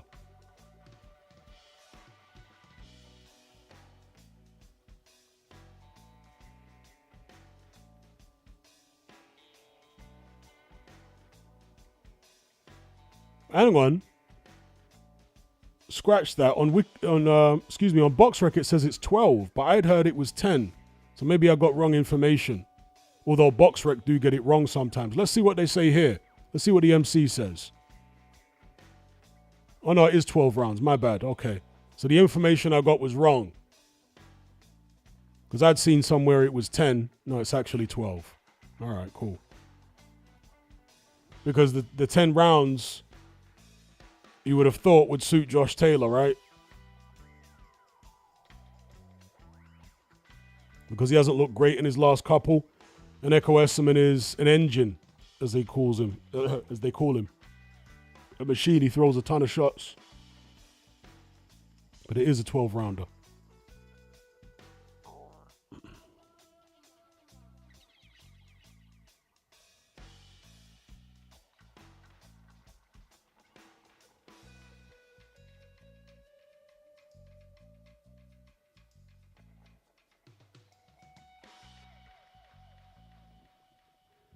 All right, the fighters are in the ring. Just starting the pre-fight introductions. Josh Taylor in his typical grey tartan.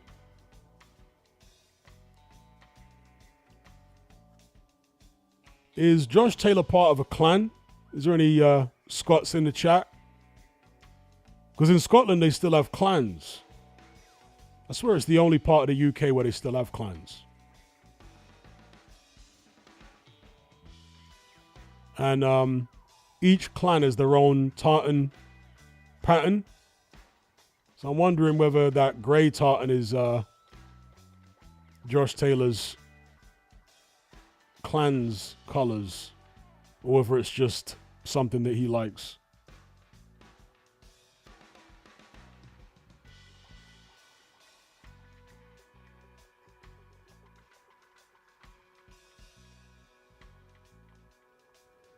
Okay, Mark says an obscure Yorkshireman called Russell. You're talking about Porky. Porky definitely didn't knock out Tyson Fury in sparring.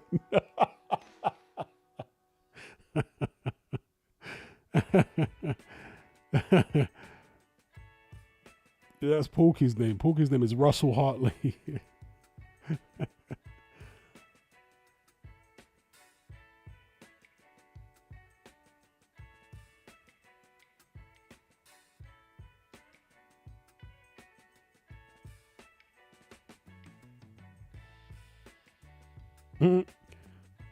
Matt says the Pussy Clan.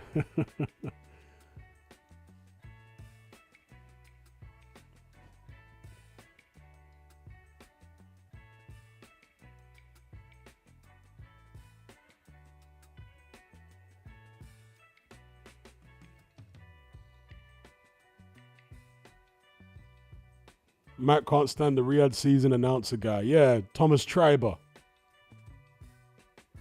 David Diamante is a lot better.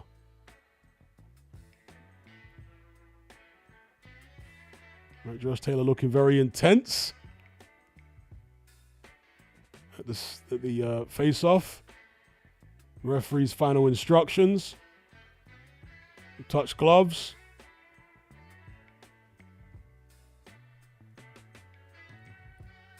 Let us see where this goes. We're moments away from the opening bell.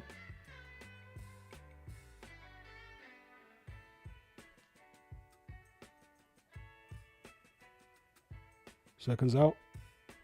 There's the bell.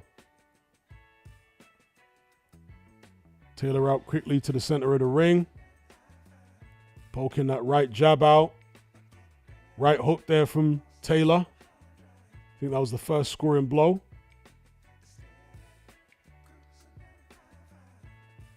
Jab to the body.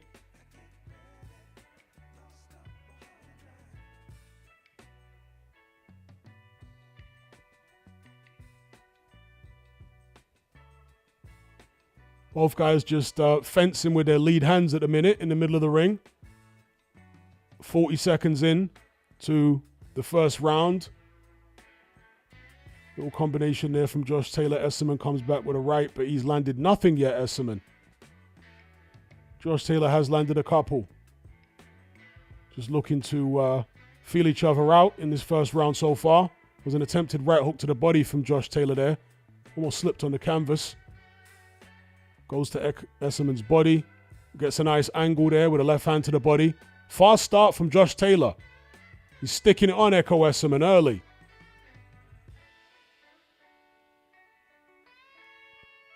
Not looking to hang about.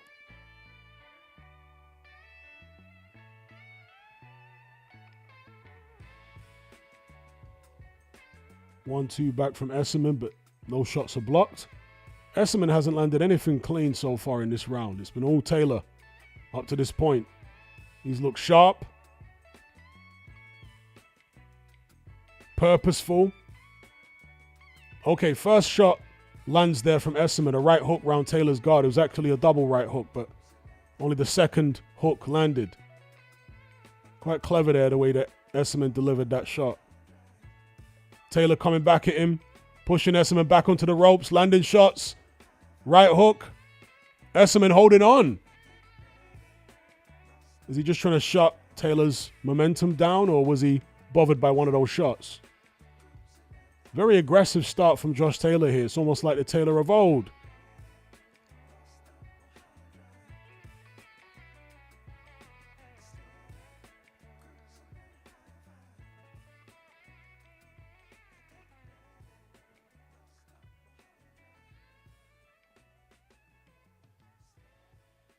Essuman comes back with a left hook there, but again blocked.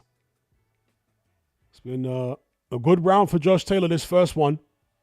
Nice left hand there from Josh Taylor. Right hand through the middle there from Essuman, but I think it was blocked. Taylor showing himself to be the much quicker fighter in this first round as it draws to a close. There's the bell. Good round for Josh Taylor. Pumps his fist in the air as he goes back to his corner.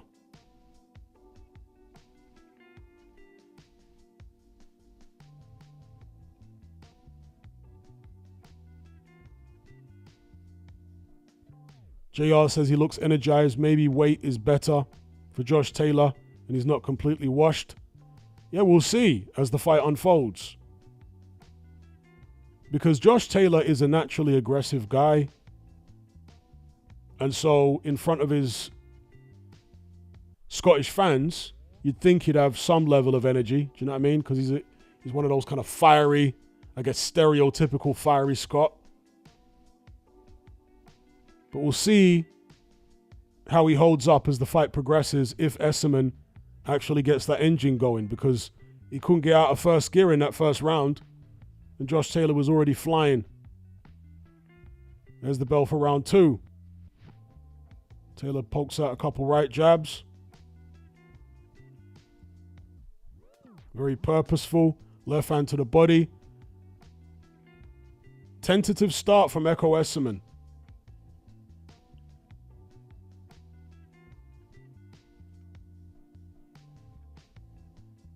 Okay, Essuman throws a right hand, but easily blocked by Josh Taylor. Oh, nice left hand from Taylor. I think Essuman was a little buzzed by that shot.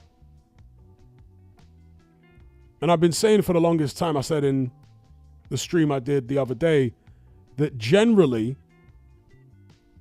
pressure fighters tend to struggle with southpaws more than boxer punchers. That was a decent right hand there from Essuman. I think just grazed Josh Taylor's face. But yeah, generally, pressure fighters tend to struggle with southpaws more. Long-range boxers tend to deal with them better.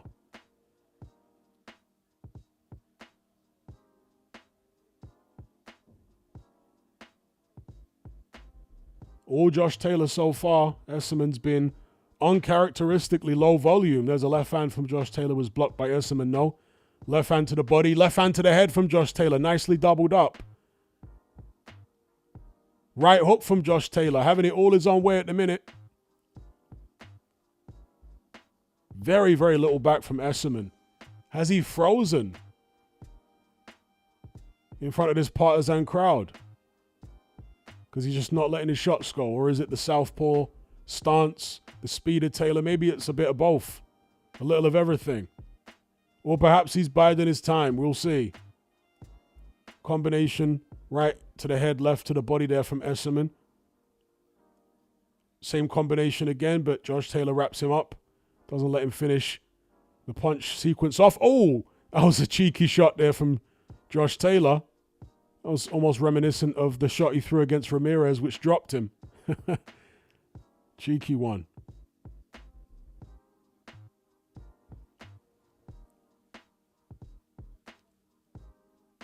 "30 seconds left in round 2. Disappointing start from Ekow Essuman. Hasn't managed to establish himself in this fight yet. It's all Josh Taylor. Far too fast. The variety is there for Taylor. He looks energized early in this fight. He's getting the angles, the footwork's there. The aggression is there. Nice body shots from Josh Taylor. That's the end of round 2.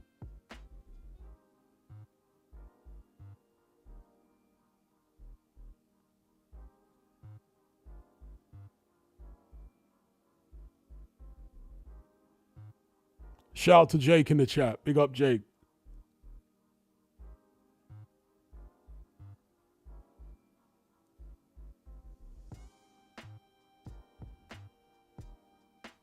Yeah, Essuman looking like the occasion might be a bit too big for him.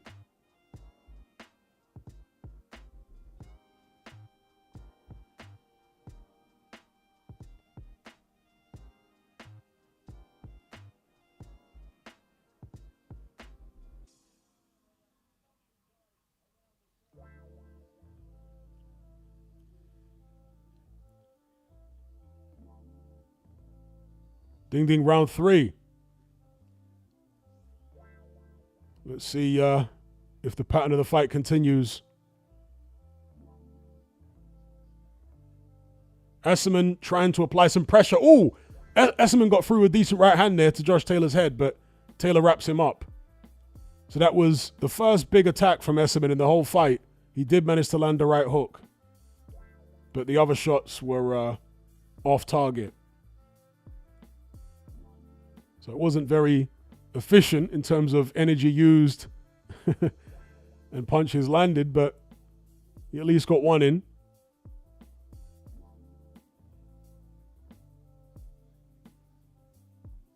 Maybe Essuman's had a talking to by his trainer because he's come out a lot more assertive in this round. Needs to, because the fight's getting away from him already.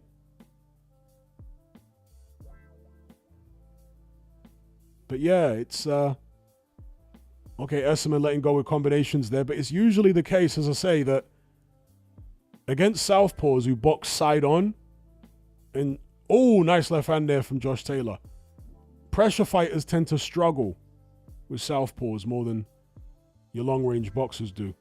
Josh Taylor coming back at Essuman here.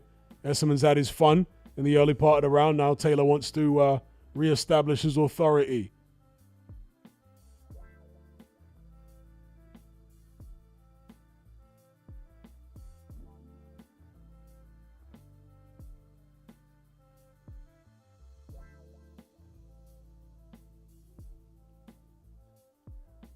But Essuman has managed to, with his aggression, just tame Josh Taylor, at least momentarily here, because Taylor isn't throwing anywhere near as much as he was in the first 2 rounds.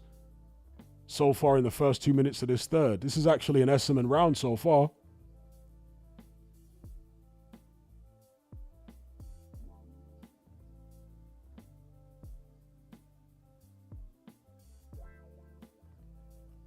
Yeah, the skill gap between these two is quite massive. You know, you see the way that Taylor throws his shots. They're far more cultured and refined and polished than Essuman's shots. Right, Taylor trying to steal the round in the final 30 seconds here. But Essuman definitely won the first 2 minutes of the round. Taylor's really taken this round off.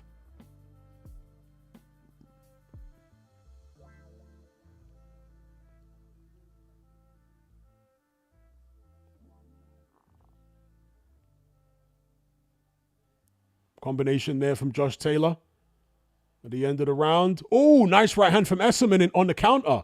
That was a decent shot. That's an Essuman round.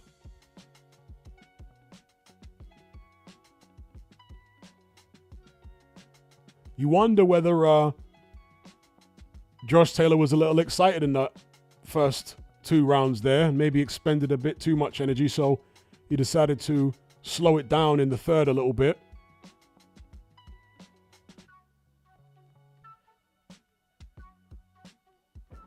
Mr. Grandy says 2-1 Essuman. I got it 2-1 Taylor. I think Taylor's definitely won the first 2 rounds quite clearly, but the third round, I'd have to give that to Essuman for sure. That's a nice right hook there from Essuman. Good shot.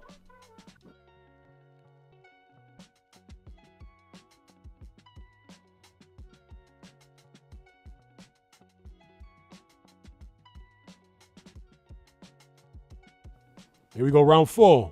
Bell's just gone.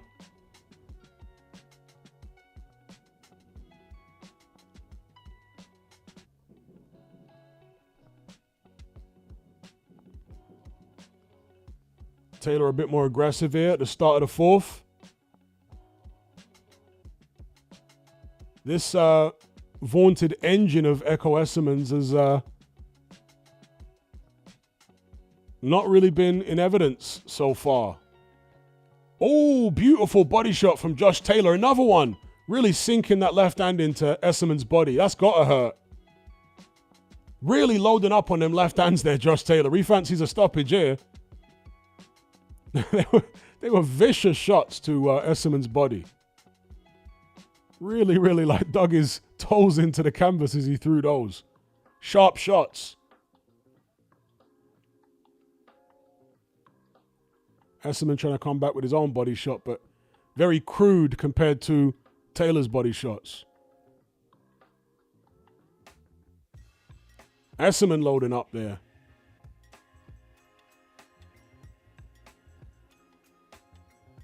Taylor unloading combinations, pushing Essuman back to the ropes.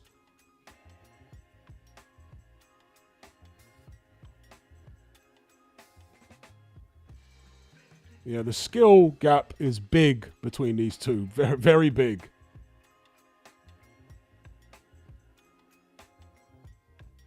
And the speed gap is big as well, particularly hand speed, but also foot speed.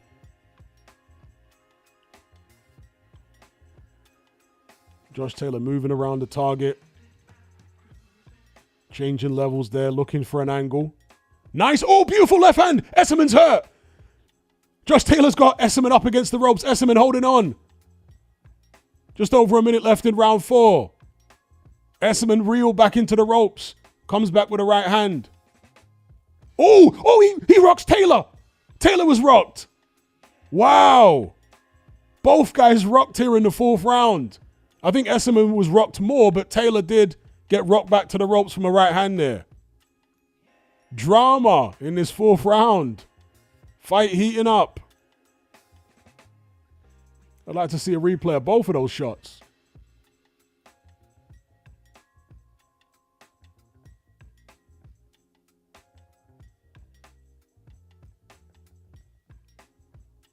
Essuman on the back foot here, circling the perimeter of the ring, looking to catch Josh Taylor with an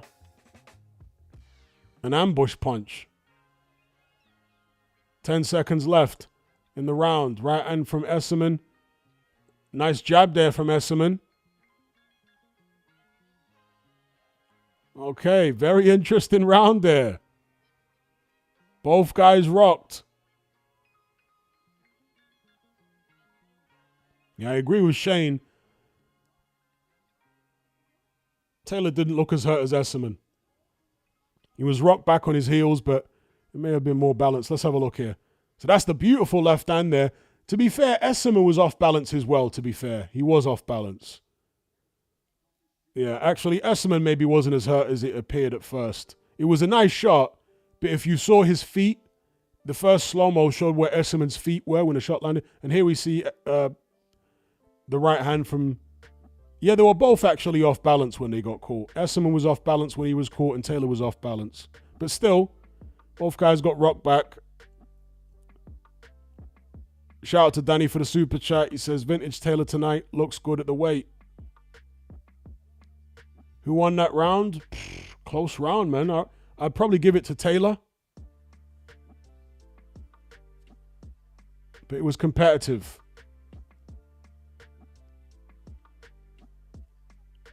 Essuman looking for that right hand. Taylor wraps him up.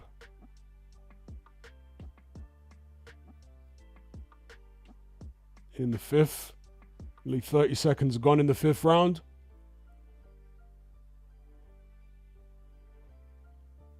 Josh Taylor trying to get that bounce and work off the bounce. Use that southpaw jab to set up his shots. Digs to the body of Ekow Essuman again. Nice left hand from Josh Taylor on the inside. Right hook to the body from Taylor. Combinations, but Essuman blocks those. Tries to come back at Taylor swinging.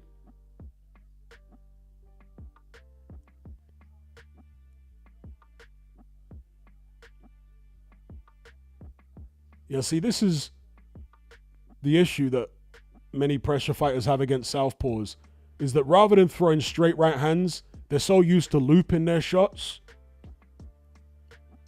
that they struggle at long range. And that's what Essuman is struggling with here. Essuman seems to prefer when Taylor's coming at him. He seems to find it easier to land a right hand when Taylor's coming at him rather than when he's going looking for Taylor. He doesn't have great extension on his right hand, Essuman. It's a short shot. So he's relying on Taylor walking onto it. Unless he can get him pinned on the ropes.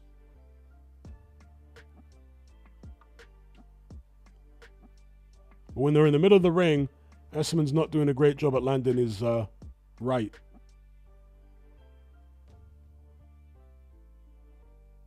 One, two there from Taylor. Blocked by Essuman. Much quiet around here. After the excitement of the fourth.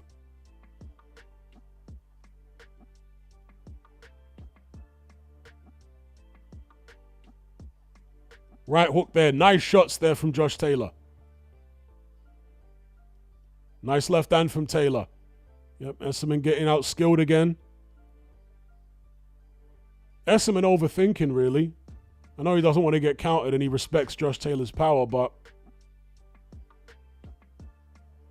how much do you want to win? When you're outskilled like this, you have to be willing to risk getting knocked out to land your own shots. Okay, he lands a couple of decent ones there as he had Taylor on the ropes, but Taylor turns him. Taylor strong on the inside, breaking free and landing combinations on Ekow Essuman. Has him under pressure as the bell sounds for the end of the fifth. That's a Josh Taylor round.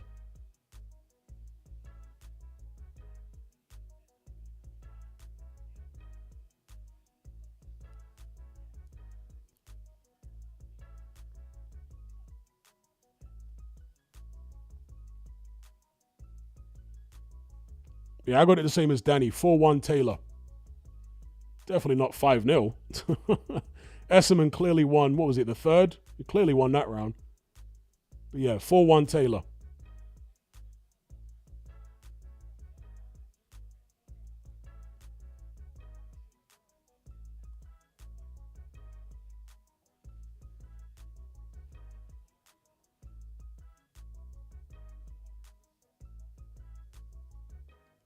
Essuman crossing himself there just before the start of the sixth.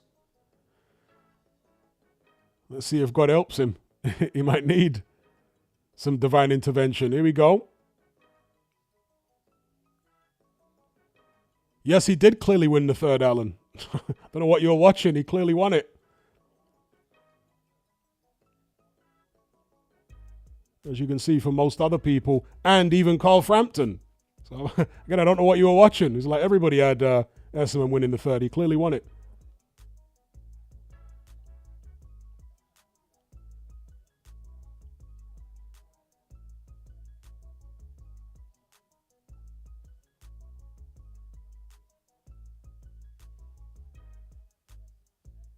Left combination there from Josh Taylor.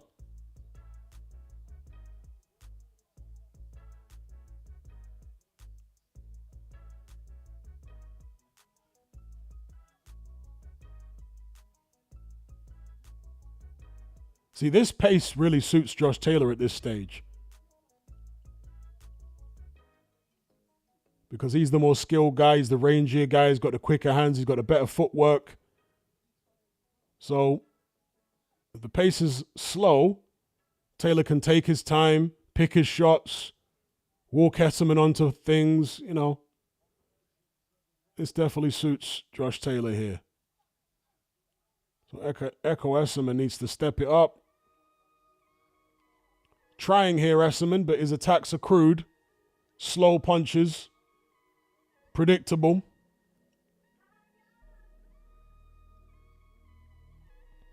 That's a nice left hand there from Josh Taylor on the inside.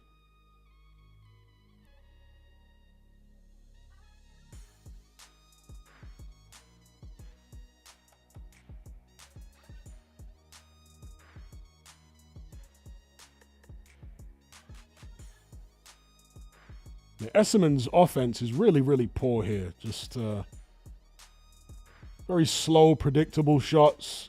No creativity. Very, very easy for Josh Taylor to defend against. He's swinging away, but not effective. Taylor coming back with much sharper shots down the middle. Neither guy has really landed anything great in this round, but I guess Essuman has thrown more.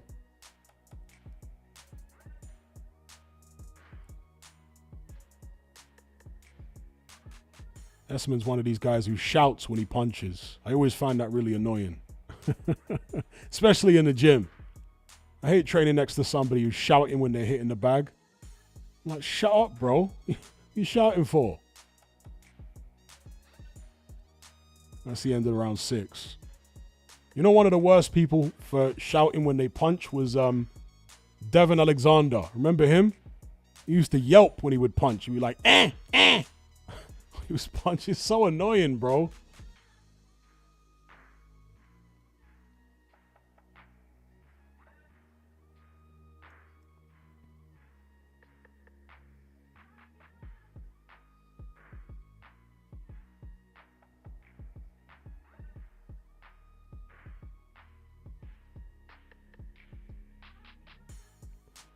Alan says, appeal to the majority, don't care what everyone says. Well, I know what my eyes saw, and my eyes saw that Ekow Essuman clearly won the 3rd round.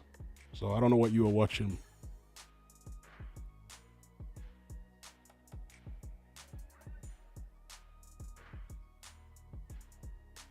Making noise punching. Yeah, I hiss when I punch. I'm a hisser. Like that. All right, here we go. Round 7. Right hand there from Essuman. I think that might have just grazed Josh Taylor.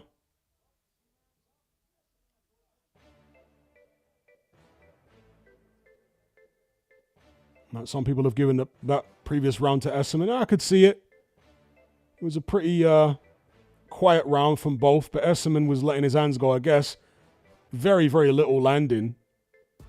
But I guess he was throwing more.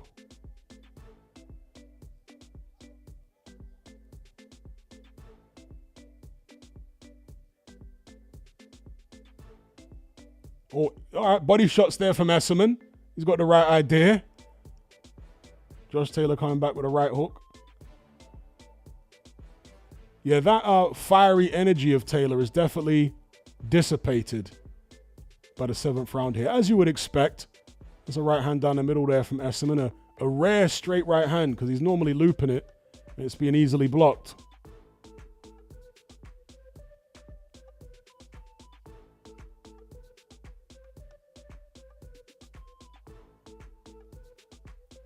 Combination there from Essuman. Yeah, Essuman needs to focus on the body here because his headshots are not really getting through. He's just wasting shots, either missing completely or hitting gloves. That's a nice right hook to the body from Josh Taylor. So Essuman needs to concentrate with those combinations to the body, left and right, and not really think about Josh Taylor's head for now.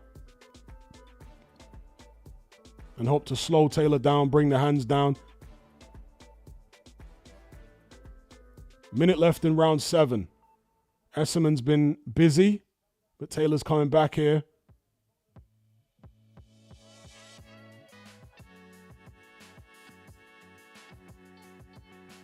Is Josh Taylor cut there? There's blood around Josh Taylor's left eye. Or are my eyes deceiving me? Or is that just reddening? Let me have a closer look there. It looks like is it a cut or just reddening around his eye?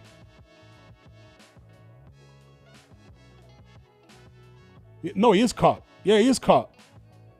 Was that from a clash of heads or was that from a punch? Josh Taylor's cut.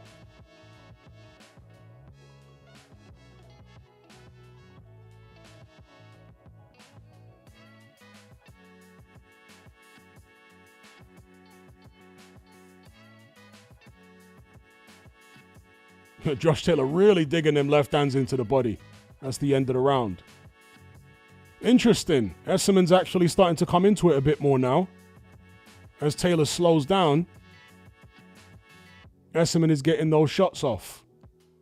Not great quality shots, it has to be said, but he's moving his hands.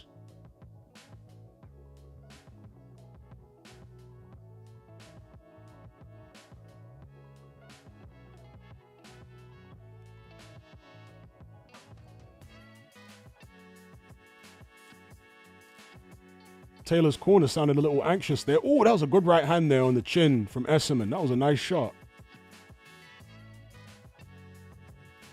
Oh, yeah, it was a clash of heads, yeah. Clash of heads that caused the cut. Oh, actually, it was a head clash and then a punch landed immediately after it. So maybe it was like a bit of both. The head clash combined with the punch. Anyway, here we go. Round number, 8? Taylor comes out aggressive. Can Essuman close the gap here? Get himself back into this fight on the scorecards.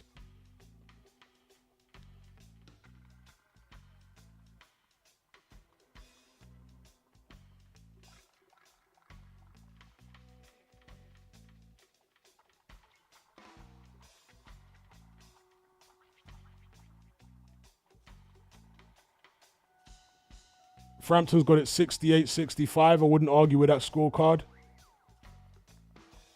Obviously in favor of Josh Taylor, so he's definitely ahead in the fight, but Essuman is creeping into it.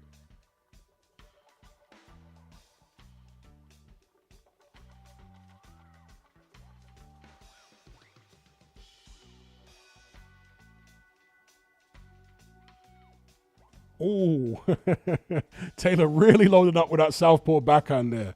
Oh, that's a great shot from Essuman down the middle. Right hand. Sends the blood spraying from Taylor's eye. Essuman trying to get rough on the inside here. Right hand from Essuman was blocked by Taylor, but wasn't too far off. Combination from Essuman as he comes forward now.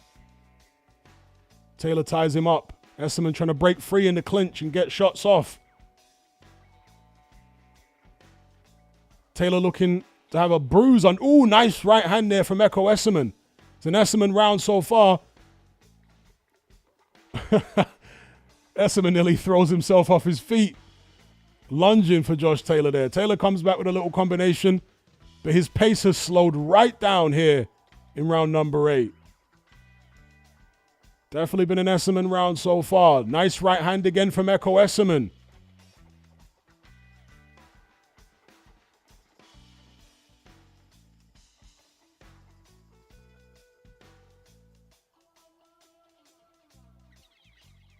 Blood streaming down Taylor's face. He looks to have a little bruise. Oh, nice right hand again from Essuman as he walked Taylor onto it.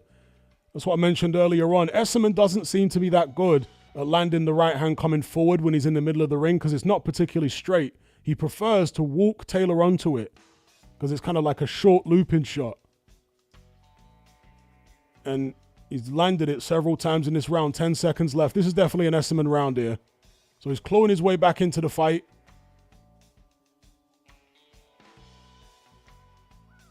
Yup. That's an Essuman round. So mathematically, I've got Essuman well within reach of winning. But will the judges be seeing it that way?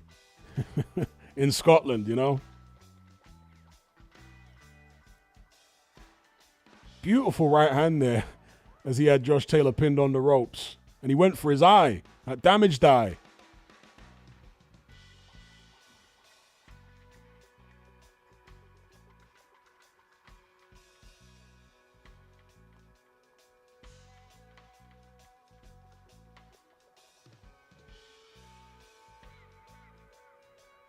The way that Josh Taylor started this fight, it was looking like a mismatch.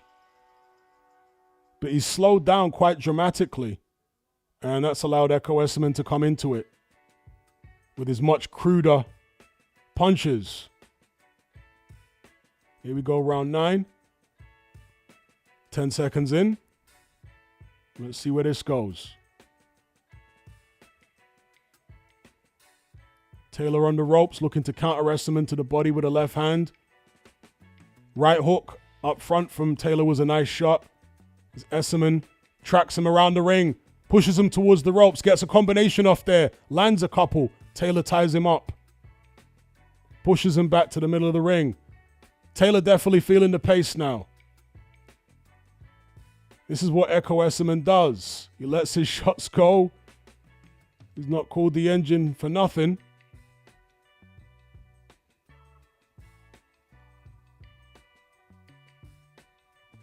Nice left hand there, though, from Josh Taylor.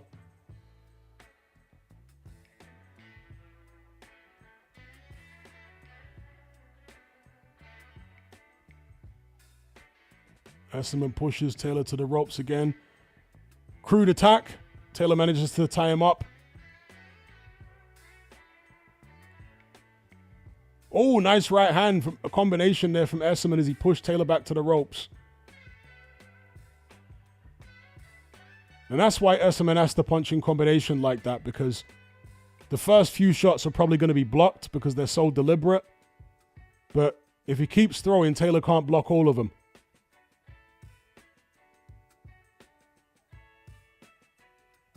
Taylor's pace has dropped right off. The sharpness is not there anymore. Oh, beautiful right hand by Essuman. That was a great shot. Once again to Taylor's eye, but Taylor comes back with a nice left hand of his own there. Taylor, I think, fired up by the fact he got caught so clean. Nice left hand from Josh Taylor. Right hook from Josh Taylor. Ekow Essuman ties up.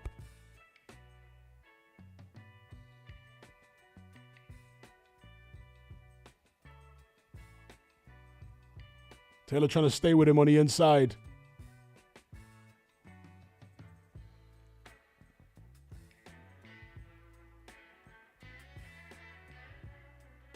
It's becoming a grueling fight. Quite a lot of clinching on the inside here now. Josh Taylor going walkabout. Trying to get that jab off. They clinch again.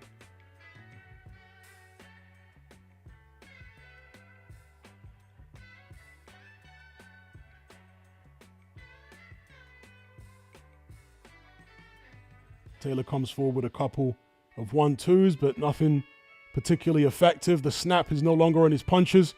Right hand down the middle from Essuman. That's another Essuman round. He landed some beautiful shots, particularly in the first half of the round.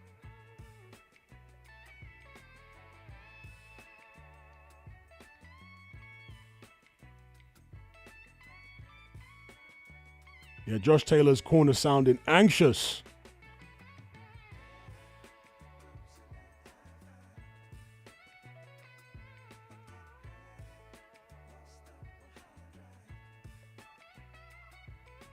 Nice shots there. Seeing the slow-mo. Bang! That was a beautiful right hand in the middle of the round from Ekow Essuman. That was a beautiful shot. That might be the best right hand he's landed all night. Beautiful shot. Actually sneaky the way he landed that one. As Josh Taylor has slowed down, Essuman's able to actually start getting that shot on in the middle of the ring. Earlier on in the fight, he wasn't able to do that. So here we go, round 9. Or is it round 10? Excuse me. Round 10. Essuman pushing Taylor back to the ropes at the start of this 10th. Some head movement there from Josh Taylor making him miss.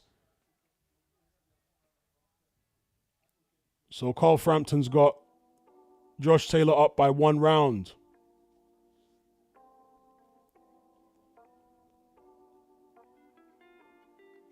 So Frampton is saying that. Oh, great shot by Essuman again. Left hook, then a right hand landed clean. He pushes Taylor back to the ropes. More shots coming in from Ekow Essuman. Josh Taylor ties him up, but that was a nice attack. I think the natural size and the welterweight strength of Ekow Essuman is starting to show now. Early on, when Josh Taylor had his energy, he was able to match Essuman for strength. But when that initial adrenaline left him, now you're left with the real strength between the two fighters. And I think Ekow Essuman is showing the welterweight strength is superior to Josh Taylor. Ooh. Nice shot from Taylor there, right hook. Oh, nice left hand from Josh Taylor. Coming back here. Halfway through the 10th round. He needs a momentum swing, because Ekow Essuman's been coming on strong and clawing back the rounds.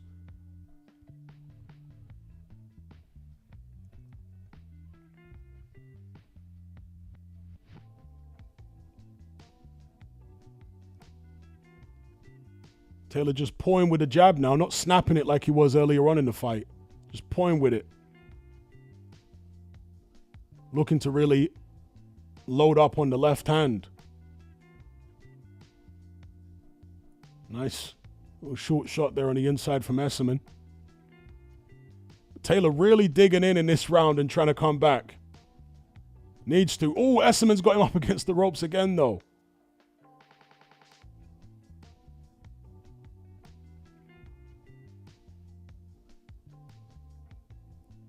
And that eye getting worse. Beautiful right hand there from Essuman. He's doing a good job of landing the right hands on Taylor's eye over and over again. Makes Taylor miss with a left hand there. This is another Essuman round.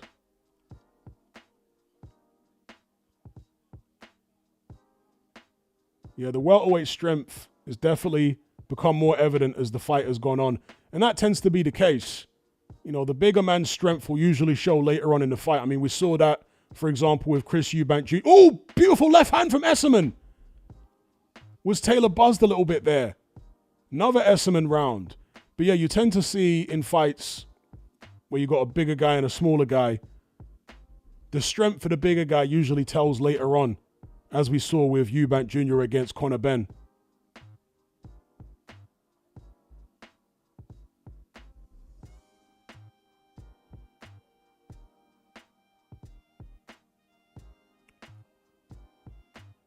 Taylor landed a couple nice shots himself there, but Essuman just landed more.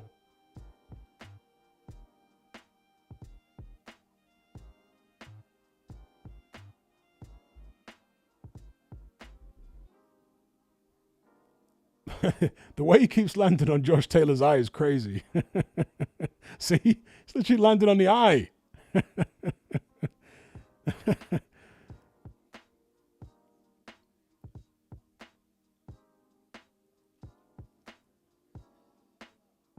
Josh Taylor getting the riot act in the corner by his trainer McNally. Here we go, round number 11.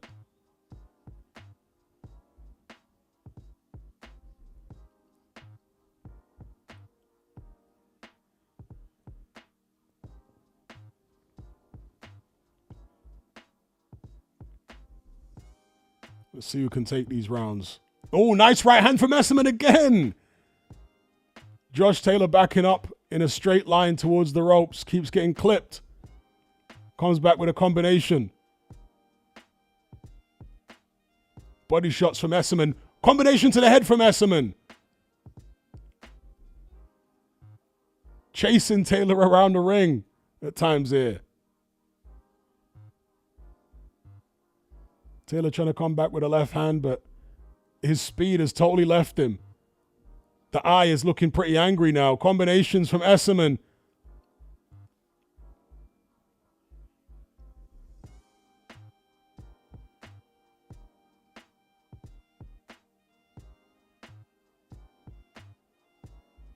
Okay, Essuman missing with a right hand, but pushing Taylor back consistently. Taylor holding on here.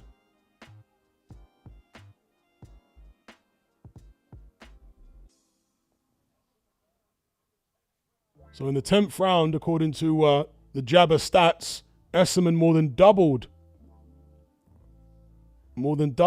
Josh Taylor in punches landed.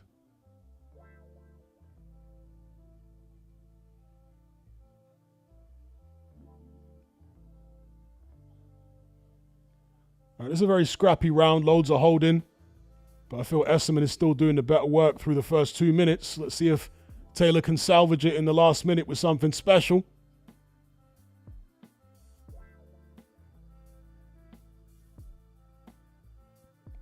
Right hand from Essuman was a glancing blow. Taylor skips away. Oh, right hand again from Essuman. Taylor holds on.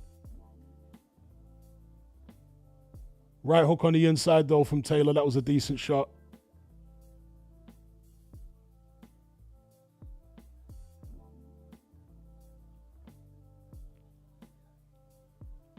Body shots from Essuman.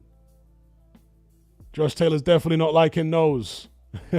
He's already knackered, then he's getting hooks in the breadbasket. 15 seconds left in the 11th. Taylor up against the ropes. An all too familiar position for him in the second half of this fight. I'd say it's been a closer round than the previous one, but still, for me, that's an Essuman round. As we head into the 12th and final session of this fight.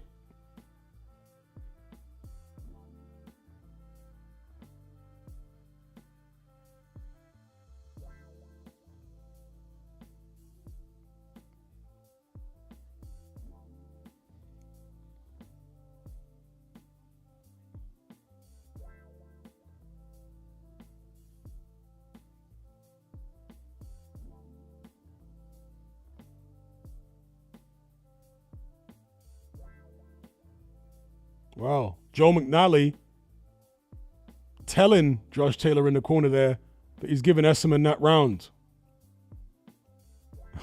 So desperation there in the Josh Taylor corner. He's going to need to give this everything he has in the final round. There we go. Round 12. Bell's gone. The fighters touch gloves. It's been a good scrap. Let's see what we've got in these final 3 minutes. Josh Taylor throws a combination there. He's going to need a lot of those. Going to need to give it everything here.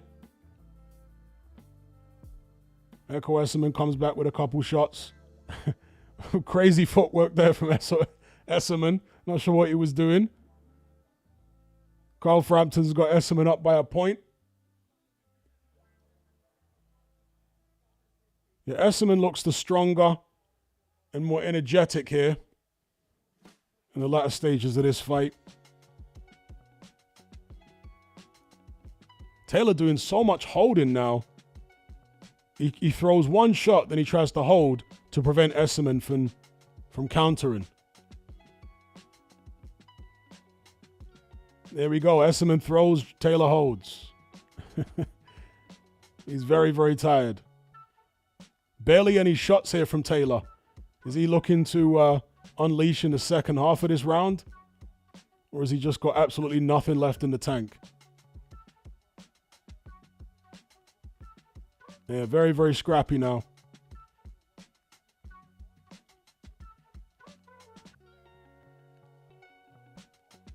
Nearly halfway through the final stanza, round 12. This round's up for grabs. Someone needs to take it here. That's a left hand there from Josh Taylor as he's got things in the center of the ring. Right hook on the inside. Ties up, pushes Ekow Essuman back. It's anyone's round here, so someone needs to stamp their authority on it. Neither man really has. Taylor coming with a couple of shots there on the inside. Essuman fires back, but those shots are blocked. Clubbing away to the body. Taylor comes back with a left hand. 45 seconds left in the 12th. I think Taylor's maybe done a little bit more in this round, but if Essuman can have a strong finish, might make an argument for it. But a couple of shots there on the ropes from Essuman, but didn't land too clean. Body shots. He's got Taylor pinned. Taylor coming back with his own short hooks on the inside with the left. Ties Ekow Essuman up. Very scrappy round. Both guys tired. 10 seconds left.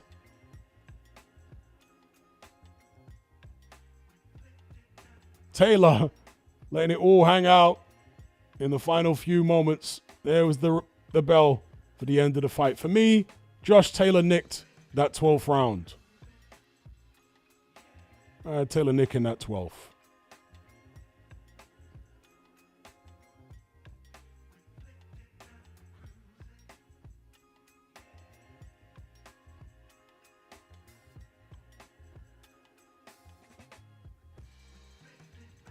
Now, you'd imagine in Glasgow, they're going to give that to Josh Taylor. I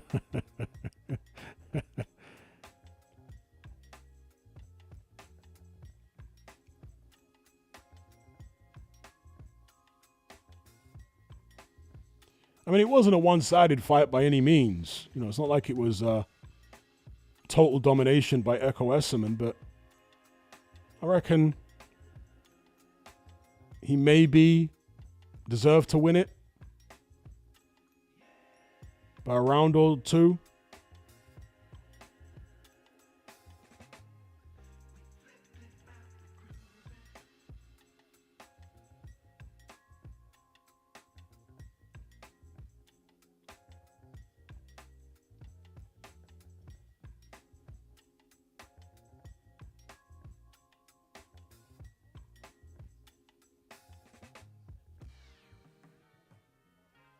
Let's see. Hopefully the judges don't keep us waiting for too long. Generally in boxing, the longer they make you wait for the decision, the higher the likelihood is that some funny business is going on. When the decision comes back quick, it's normally a good one.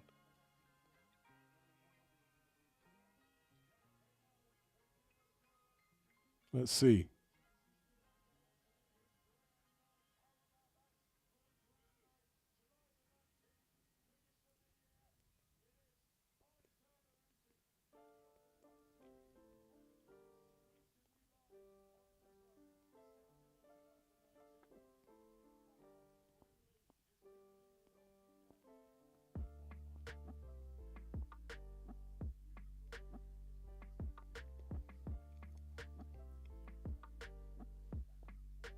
I'll tell you something that makes my brain melt is Spencer Oliver.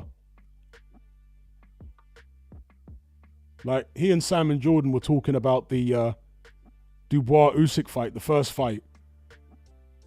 Oh, hang on, let's listen to the decision here. We've got the decision for the fight. Let's listen.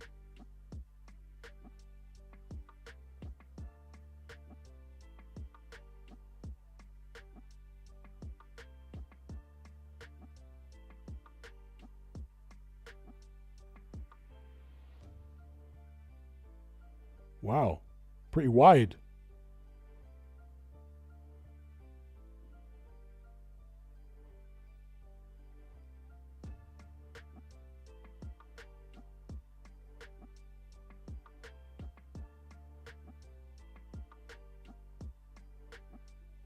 Ekow Essuman's got it. That was quite wide. I'm surprised it was that wide, you know. I'm surprised it was that wide. Some of them cards are pretty wide.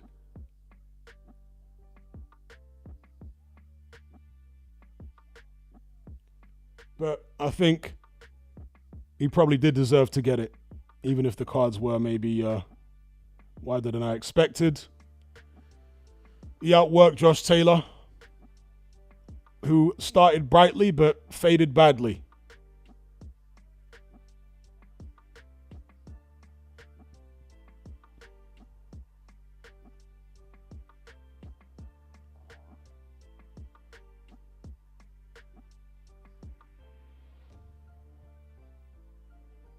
But yeah, to finish my thought, Spencer Oliver and Simon Jordan were talking about that first Usyk-Dubois fight. And Simon Jordan was saying Dubois quit. Or he was putting that argument forward that people say Dubois quit. And Spencer Oliver said he didn't quit, he just had enough. You see, Spencer Oliver is so dumb that it literally hurts my brain. What is wrong with that guy? No, he didn't quit, he just had enough. That's what quitting is, you donut. Unbelievable, man. But he didn't quit. He just had enough. Could you believe that? Like, when you hear someone say something that stupid, it's like, it's like, yeah, Twilight Zone stuff. Jackie Boy Johnson says, what did Spencer say? When Simon Jordan put forward the assertion that Daniel Dubois quit against Usyk in the first fight, Spencer Oliver said he didn't quit, he just had enough. He didn't quit, he just had enough.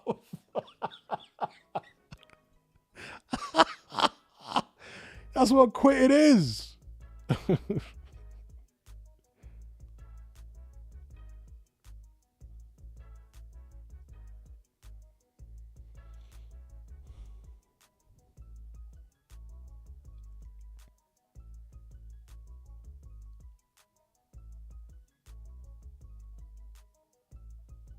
Just listening to Ekow Essuman's post-fight interview here with Ade.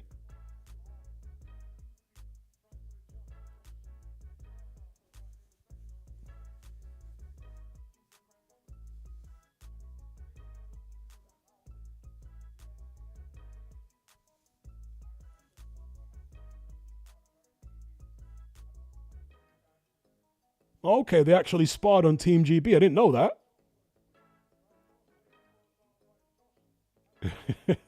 Cal says Spencer's on the nose candy and his brain doesn't function. To be fair, he did have a brain injury, so I guess we've got to give him a little leeway for saying stupid stuff.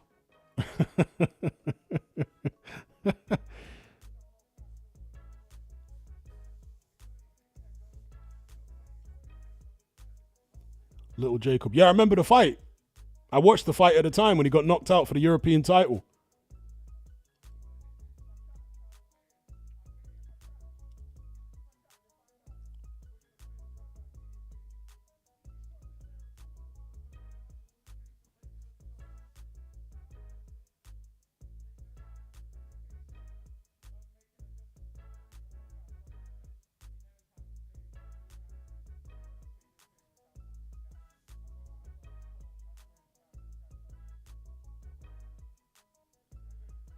A career best win for Ekow Essuman.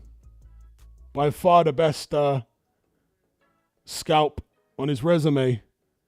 And yeah, Josh Taylor only really had about, 3-4 good rounds in him? After that, he was really struggling, wasn't he? So that first couple of rounds was really an illusion for Josh Taylor. That was just the adrenaline and the excitement of fighting in front of his Scottish fans again.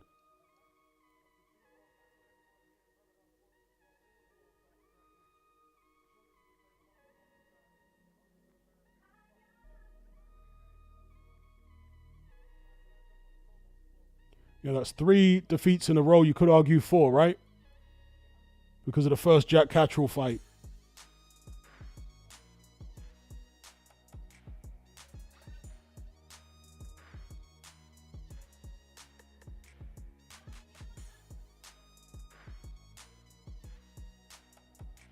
All right.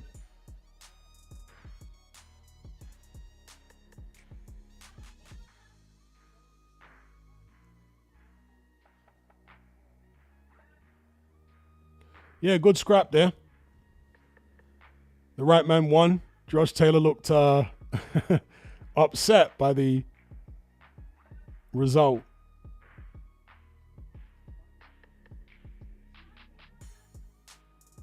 Darius says Taylor is more finished than AJ. I don't know about that. I mean, Taylor's been losing, yes, but he hasn't been getting cleaned out.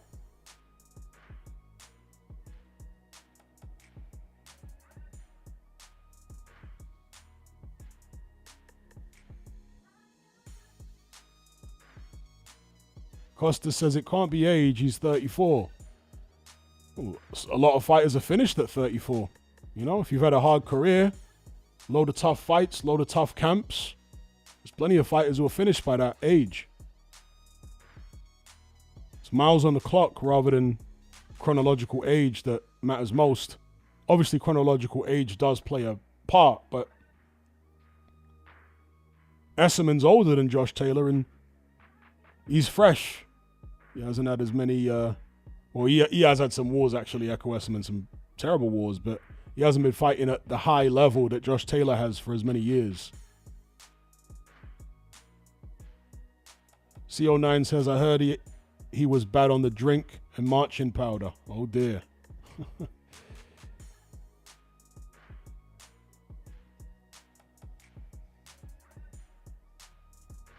Is it true that Scots still drink more than anyone in the UK? I'm sure that used to be true. Maybe it still is. That like alcohol consumption in Scotland is like far higher than the rest of Britain. Is that still true?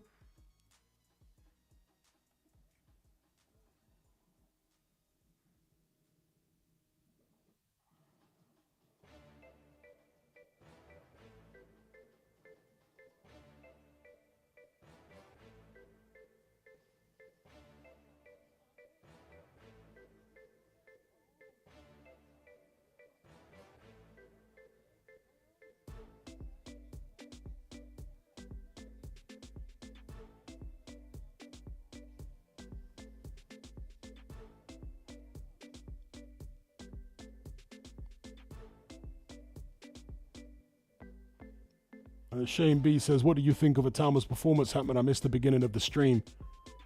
He did his thing. He wasn't in there against much. Mike Balogun gave it a go, but he was obviously an old man, a former NFL player.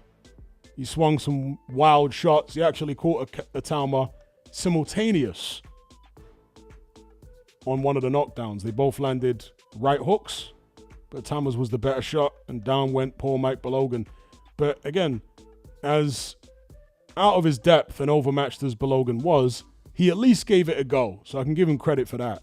He didn't turn up just to lie down. He actually tried to win the fight.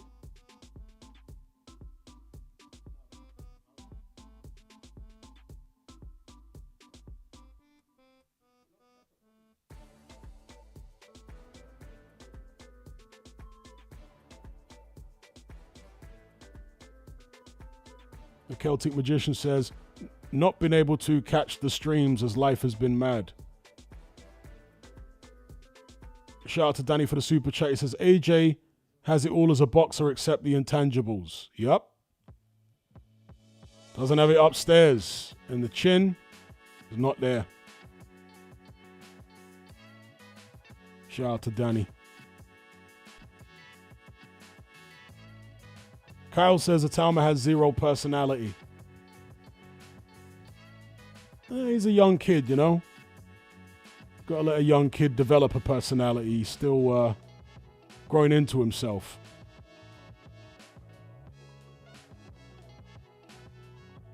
Tyler says, thoughts on Aloys Jr. I was impressed by Aloys Jr.'s performance. Yeah, the opponent made it easy for him, truth be told.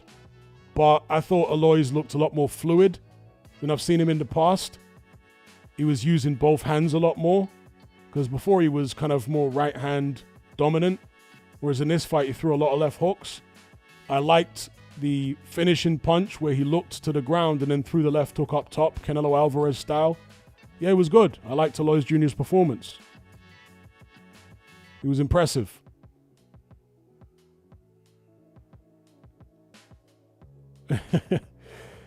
Jimbo Jones says Itauma speaks like he smokes a 3.5 a day. That's exactly how he talks, yes. Itauma talks like a typical... He's not from London, but that's how the kids in London talk. Yeah, the ones that hang around on the estates and smoke weed 24/7. That's how they all talk. Exactly like Itauma. Yeah, all the little bike riding, 10 bag of weed shotting kids. Yeah, that's how they talk. Just like Moses.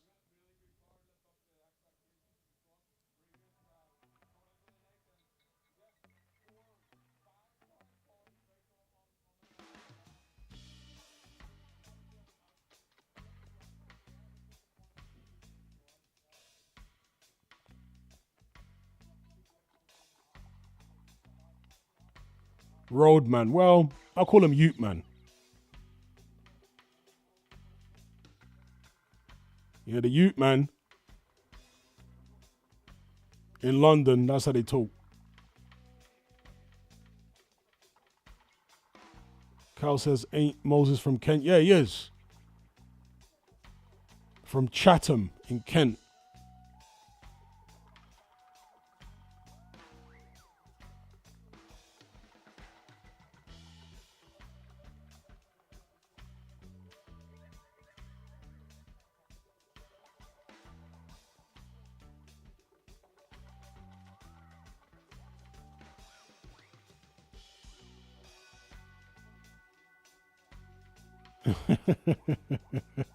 Mark Hatch says, Scots drink whiskey for every health problem.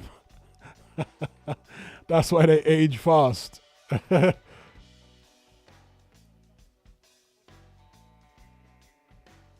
AC Slater says, Chatham is chavvy.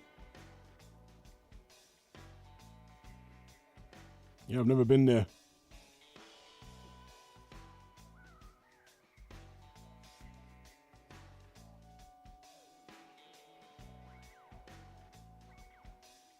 Shan says Conor Benn versus Essuman.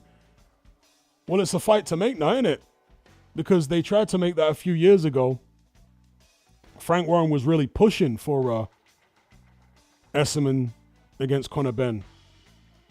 But Essuman didn't have the profile. Well, now he's beaten Josh Taylor, which is a better name than anyone Conor Benn's beaten.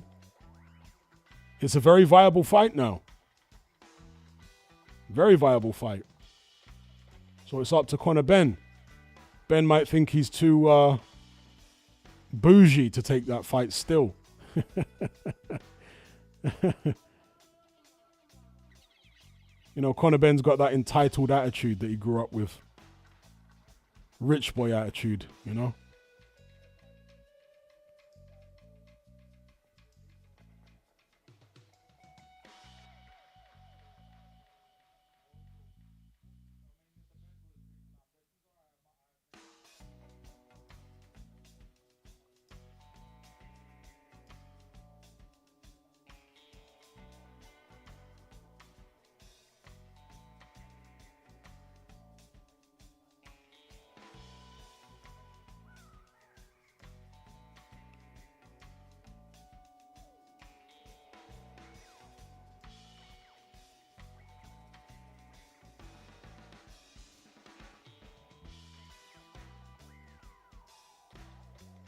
Triple R says roadmen are more aggressive, Ute men are rebellious but not as loud. Well, the way I define it is just a Ute man is obviously younger, hence Ute man. And I still call him a Ute man because he hasn't progressed to the level of being a proper roadman. If you're an actual roadman, you're doing road. You're not just like shotting a bit of weed. That's not doing road. You know, doing road is more serious. But those little Ute man hustling a bit of weed to buy trainers, yeah, smoking most of it. They talk like Moses Itauma. Or Itauma talks like them.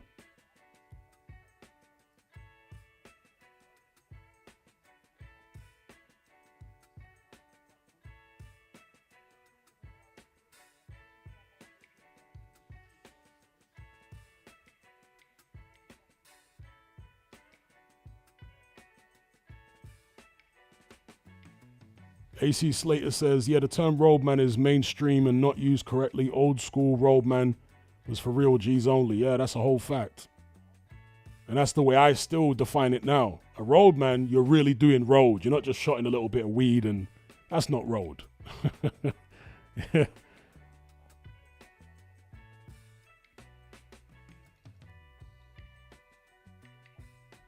Shout out to Ocean Blue, says, just got home, what's good, bro? Itauma blasted out the NFL player. Aloys Jr. looked good. And Ekow Essuman beat Josh Taylor in a good scrap.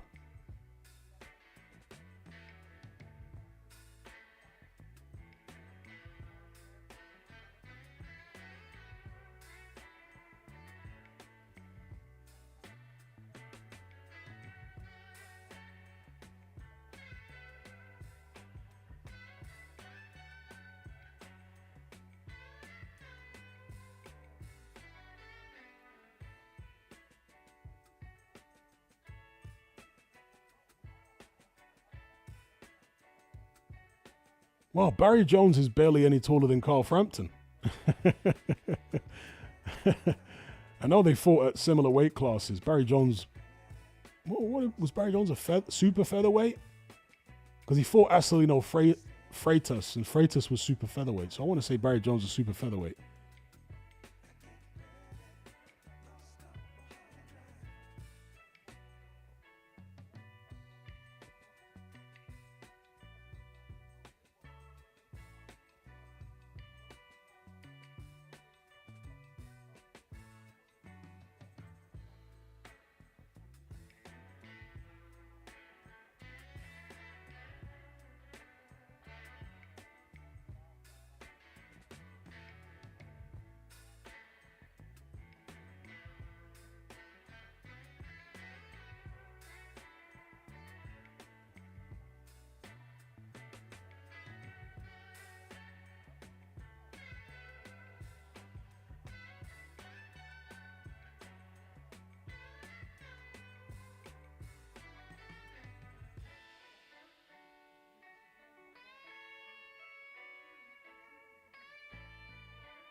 Yeah, I was saying earlier on, because people were asking these questions about Itauma's chin. I suspect Itauma can take a shot. I think he can. And I'm making this deduction based upon the fact that he's been sparring professionals, world champions, world level fighters, and he's been holding his own since he was like 14. He's still aggressive even now.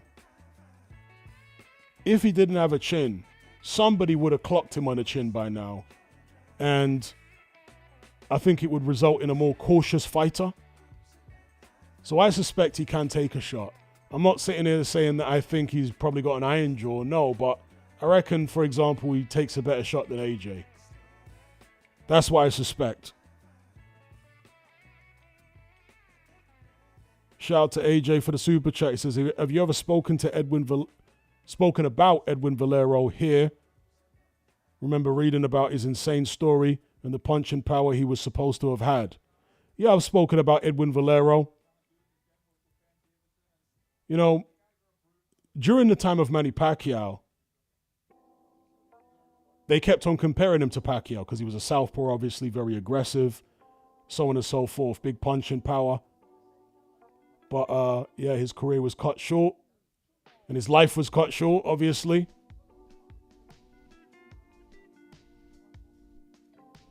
He's one of those what-if stories in boxing, you know?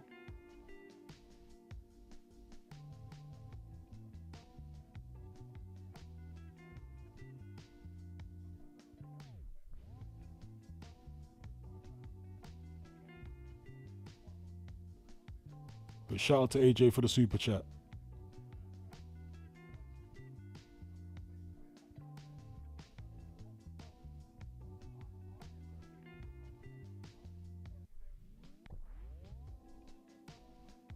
Edwin Valero unalived himself.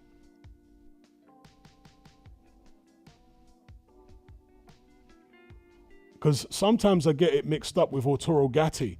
Arturo Gatti was red rummed, wasn't he? He didn't unalive himself. Arturo Gatti got bumped off, and it had something to do with his Brazilian girlfriend or ex-wife or something. And sometimes I'd forget I get the endings of their lives mixed up somehow with Valero and Gatti. Gatti, I think, was bumped off by a wife or something. Anyone know what I'm talking about?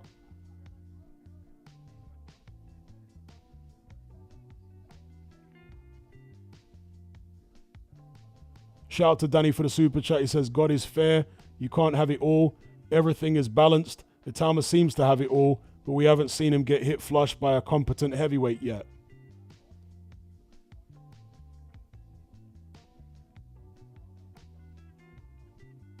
I don't know. There have been plenty of heavyweights who pretty much do. I mean, they don't have it all, but They have most of it.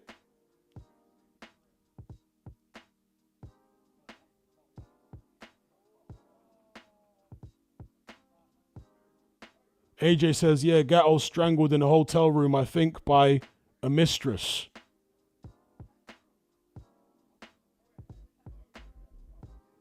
And it was in Brazil, wasn't it? Pretty sure it was in Brazil. But yeah, with Itauma, I mean, look at Mike Tyson. Mike Tyson had hand speed, punching power, great chin, decent enough stamina in his prime, footwork, coordination, great combination puncher, good defense. He had all those things. The issue with Mike Tyson really was, I guess, some mental chinks, and also stylistically. He could only fight one way. He was a 5'10" heavyweight at the end of the day. You know, built like a fire plug. He's not going to be dancing around the ring like Muhammad Ali, is he? So he could only fight the one way. And once people figured out how to deal with his style, it went downhill pretty quickly. But in terms of attributes, like other than his height and reach, Mike Tyson had pretty much everything, right? The chin was there, the power was there, the speed was there, the coordination was there. Stamina was decent enough. So, I don't know. I suspect Itauma can take a shot. I suspect he can. But we won't know, as you say, until we actually see it.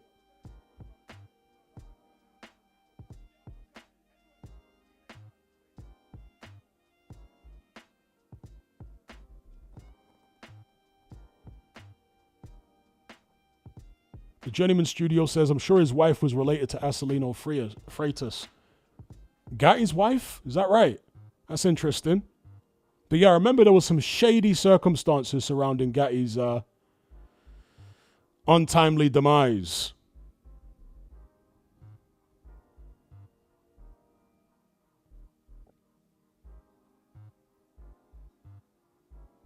Need to be careful out there in Brazil, man. It's a dangerous country, you know? Yeah, there are nice parts, but there are plenty of dangerous parts. And in a country like Brazil, the dangerous parts are often very close to the nice parts. You can just bust the wrong corner, and all of a sudden your life is in danger.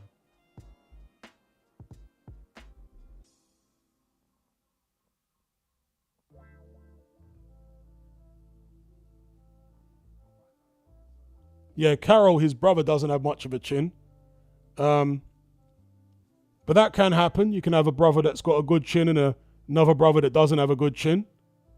Not to blow my brother up, but I always had a pretty good chin. My younger brother, who was really more talented than me, had no chin. That does happen. I can tell you that in my family, you know. I always took a much better shot than my brother for my weight. Obviously, I'm a heavyweight. He was like a light middleweight. But still, I was taking heavyweight shots. I never got dropped in sparring, never got dropped in a fight. But he didn't really have a chin. In fact, that's probably why I didn't pursue boxing long term. But he was very talented. Very, very talented.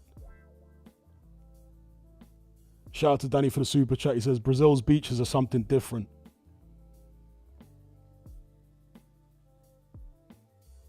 Now, I remember sparring my younger brother. Obviously, just a little move around. Again, I'm a lot bigger than him. But when we were both in secondary school, and I hit him with a relatively light jab, and he was gone. I was like, what? I had to like stop the sparring. I'm like, are you all right? It wasn't even like a full-blooded, you know, proper jab. But like his eyes glazed over and that. I'm like, wow. This boy really can't take a shot.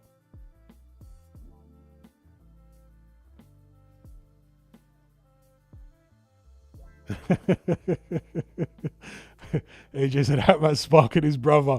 No, I didn't spark him, but you know, I hit him with a jab and his eyes glazed over and his legs wobbled. I was like, whoa. Barely even put any weight on it. Yeah, brotherly love. There you go. Tough love, you know?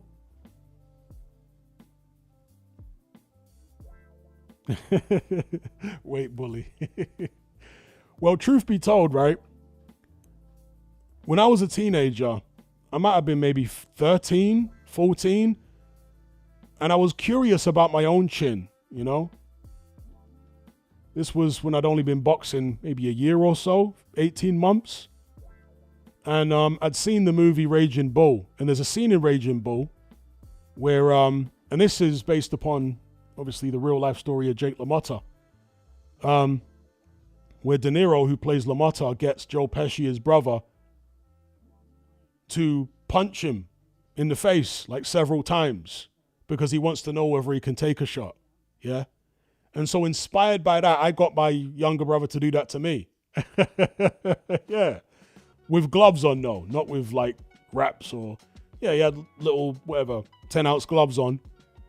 And I told him to hit me as hard as he could in the face, like several times on the chin. And he must have hit me a good, I don't know, 5 or 6 times. And I tell you what, it hurt. When you give somebody a free shot and you're not in a fight, there's no adrenaline, you feel the punch a lot more. Yeah, because when you're actually in a fight or you're sparring, or even if you're in a street fight and you get hit, you really don't feel it, or at least I don't feel it. But in a situation like that where you're totally calm and it's your brother, there's no adrenaline, nothing, and you're like, yeah, punch me in the face, hit me on the chin as hard as you can. I'm telling you, it hurt. Like there was pain, the jolt of the punches and the knuckle. I could feel the knuckles digging into my jaw. Them shots hurt. So he hit me about, I don't know, 3-4 times because I kept telling him to hit me again. And then he was going to hit me again. I was like, whoa, that's enough. Don't get carried away here. Them shots hurt, mate.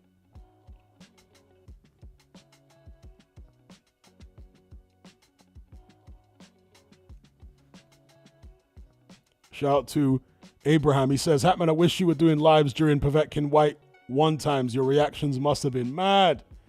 Yeah, that was a crazy fight. In fact, did I do a live for that fight? I can't remember, you know. No, I didn't do a live. No. I watched that fight with my girlfriend, actually. And we both screamed. Yeah, we both screamed because the fight was going along quite comfortably for Dylan White. And then he comes out for, what was it, the 5th round? And they're in an exchange. And all of a sudden, Dylan White's out cold. We were both like, oh! You know, them ones. Both of us, whoa! Crazy. It just was so random. Came totally out of the blue against the run of play. Dylan seemed to have everything under control. And all of a sudden the fight was over and he was out cold.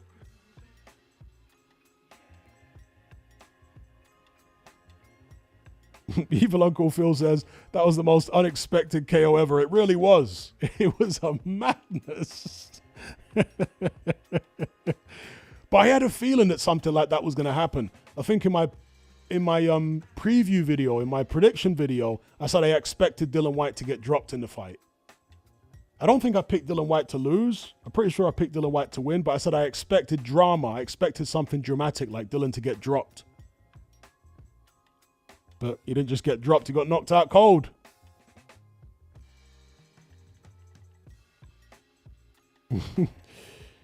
Ali says, White's body literally straightened. Yeah. Yeah, I've spoken about Aloys' performance a couple of times before, but just to reiterate, I was very impressed by his performance. Jameson didn't put up much resistance. I mean, I guess he swung a few crude punches, but he made it easy for Aloys, you know? He kept on overextending with the right hand and leaving himself open on that side for the left hook. But still, I thought Aloys was a lot more composed, relaxed, and fluid than I've seen him in previous fights. So I was impressed. I thought he looked good. And yes, he called out Vidal. He was calling out Vidal even before the fight. I would still pick Vidal Riley over Aloys, though. As much as I was impressed by Aloys' performance there, he looked good. That's the most composed and relaxed I've seen him in a fight. And when he's composed and relaxed like that, he's just so much more fluid. But I would still pick Riley to beat him. I think Riley's an underrated boxer. He's got very nice rhythm. He's the taller guy. He moves very well, got good feet, sticks a jab. He's got that Evander Holyfield type bounce and rhythm about him. So personally, I think Riley beats Aloys. But it's a good fight, so hopefully it happens.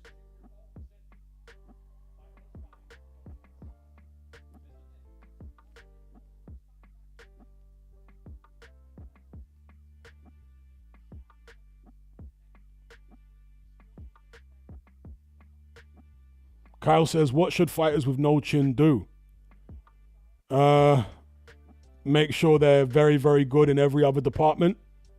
You can still have success with no chin. Tommy Hearns never had much of a chin. And he had a great career. I mean, he had the equalizer. So Tommy Hearns didn't have a chin, but because he hit so hard, it didn't matter most of the time. You know? Yeah, you could knock him out, but he could knock you out too because he was an incredible puncher.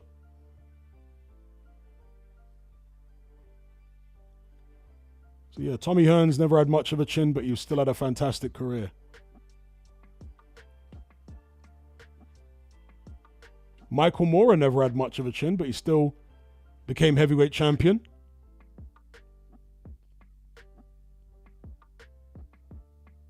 So, you know, all hope is not necessarily lost if you can make up for it in other areas.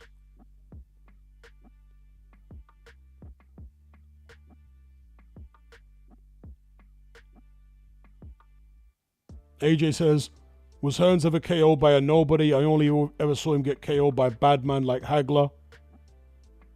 Well, he was KO'd by Iran Barkley. Barkley was a good fighter, but he wasn't a great fighter. You know, he wasn't Hagler, he wasn't Leonard, he wasn't of that ilk. But he was a good fighter. Iran the Blade Barkley, Brooklyn, New York. And yeah, he knocked Tommy Hearns out and beat him in the rematch on points.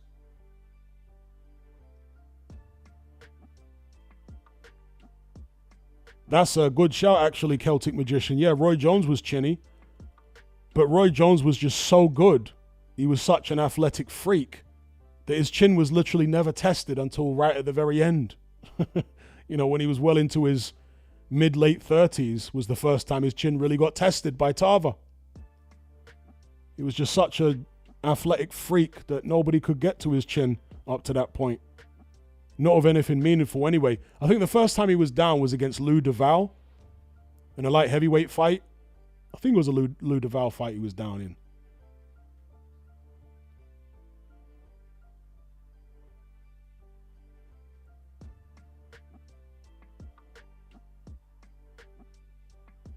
Wavy says, poor defense or bad chin? Both. Roy Jones's defense was really reflexes. He was fighting in fast forward. So he could see what you were doing before you did it. But when he started to slow down, that's when all the technical flaws got exposed.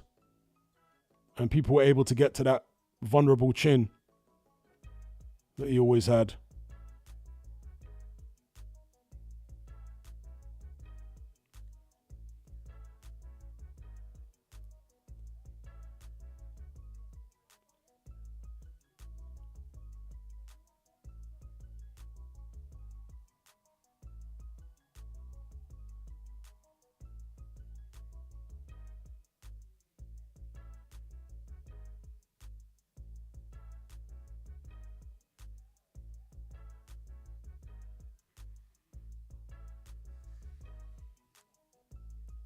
All right, peeps, going to bring this one to a close. I'd like to shout everybody out for joining me on this stream. Special shout out to those who donated via Super Chat. Much appreciated as always. Gonna go burn the midnight oil. So, yeah. Been a blast as always. Big up. I'll catch you guys in the next one. I'm out. Take care. Be good.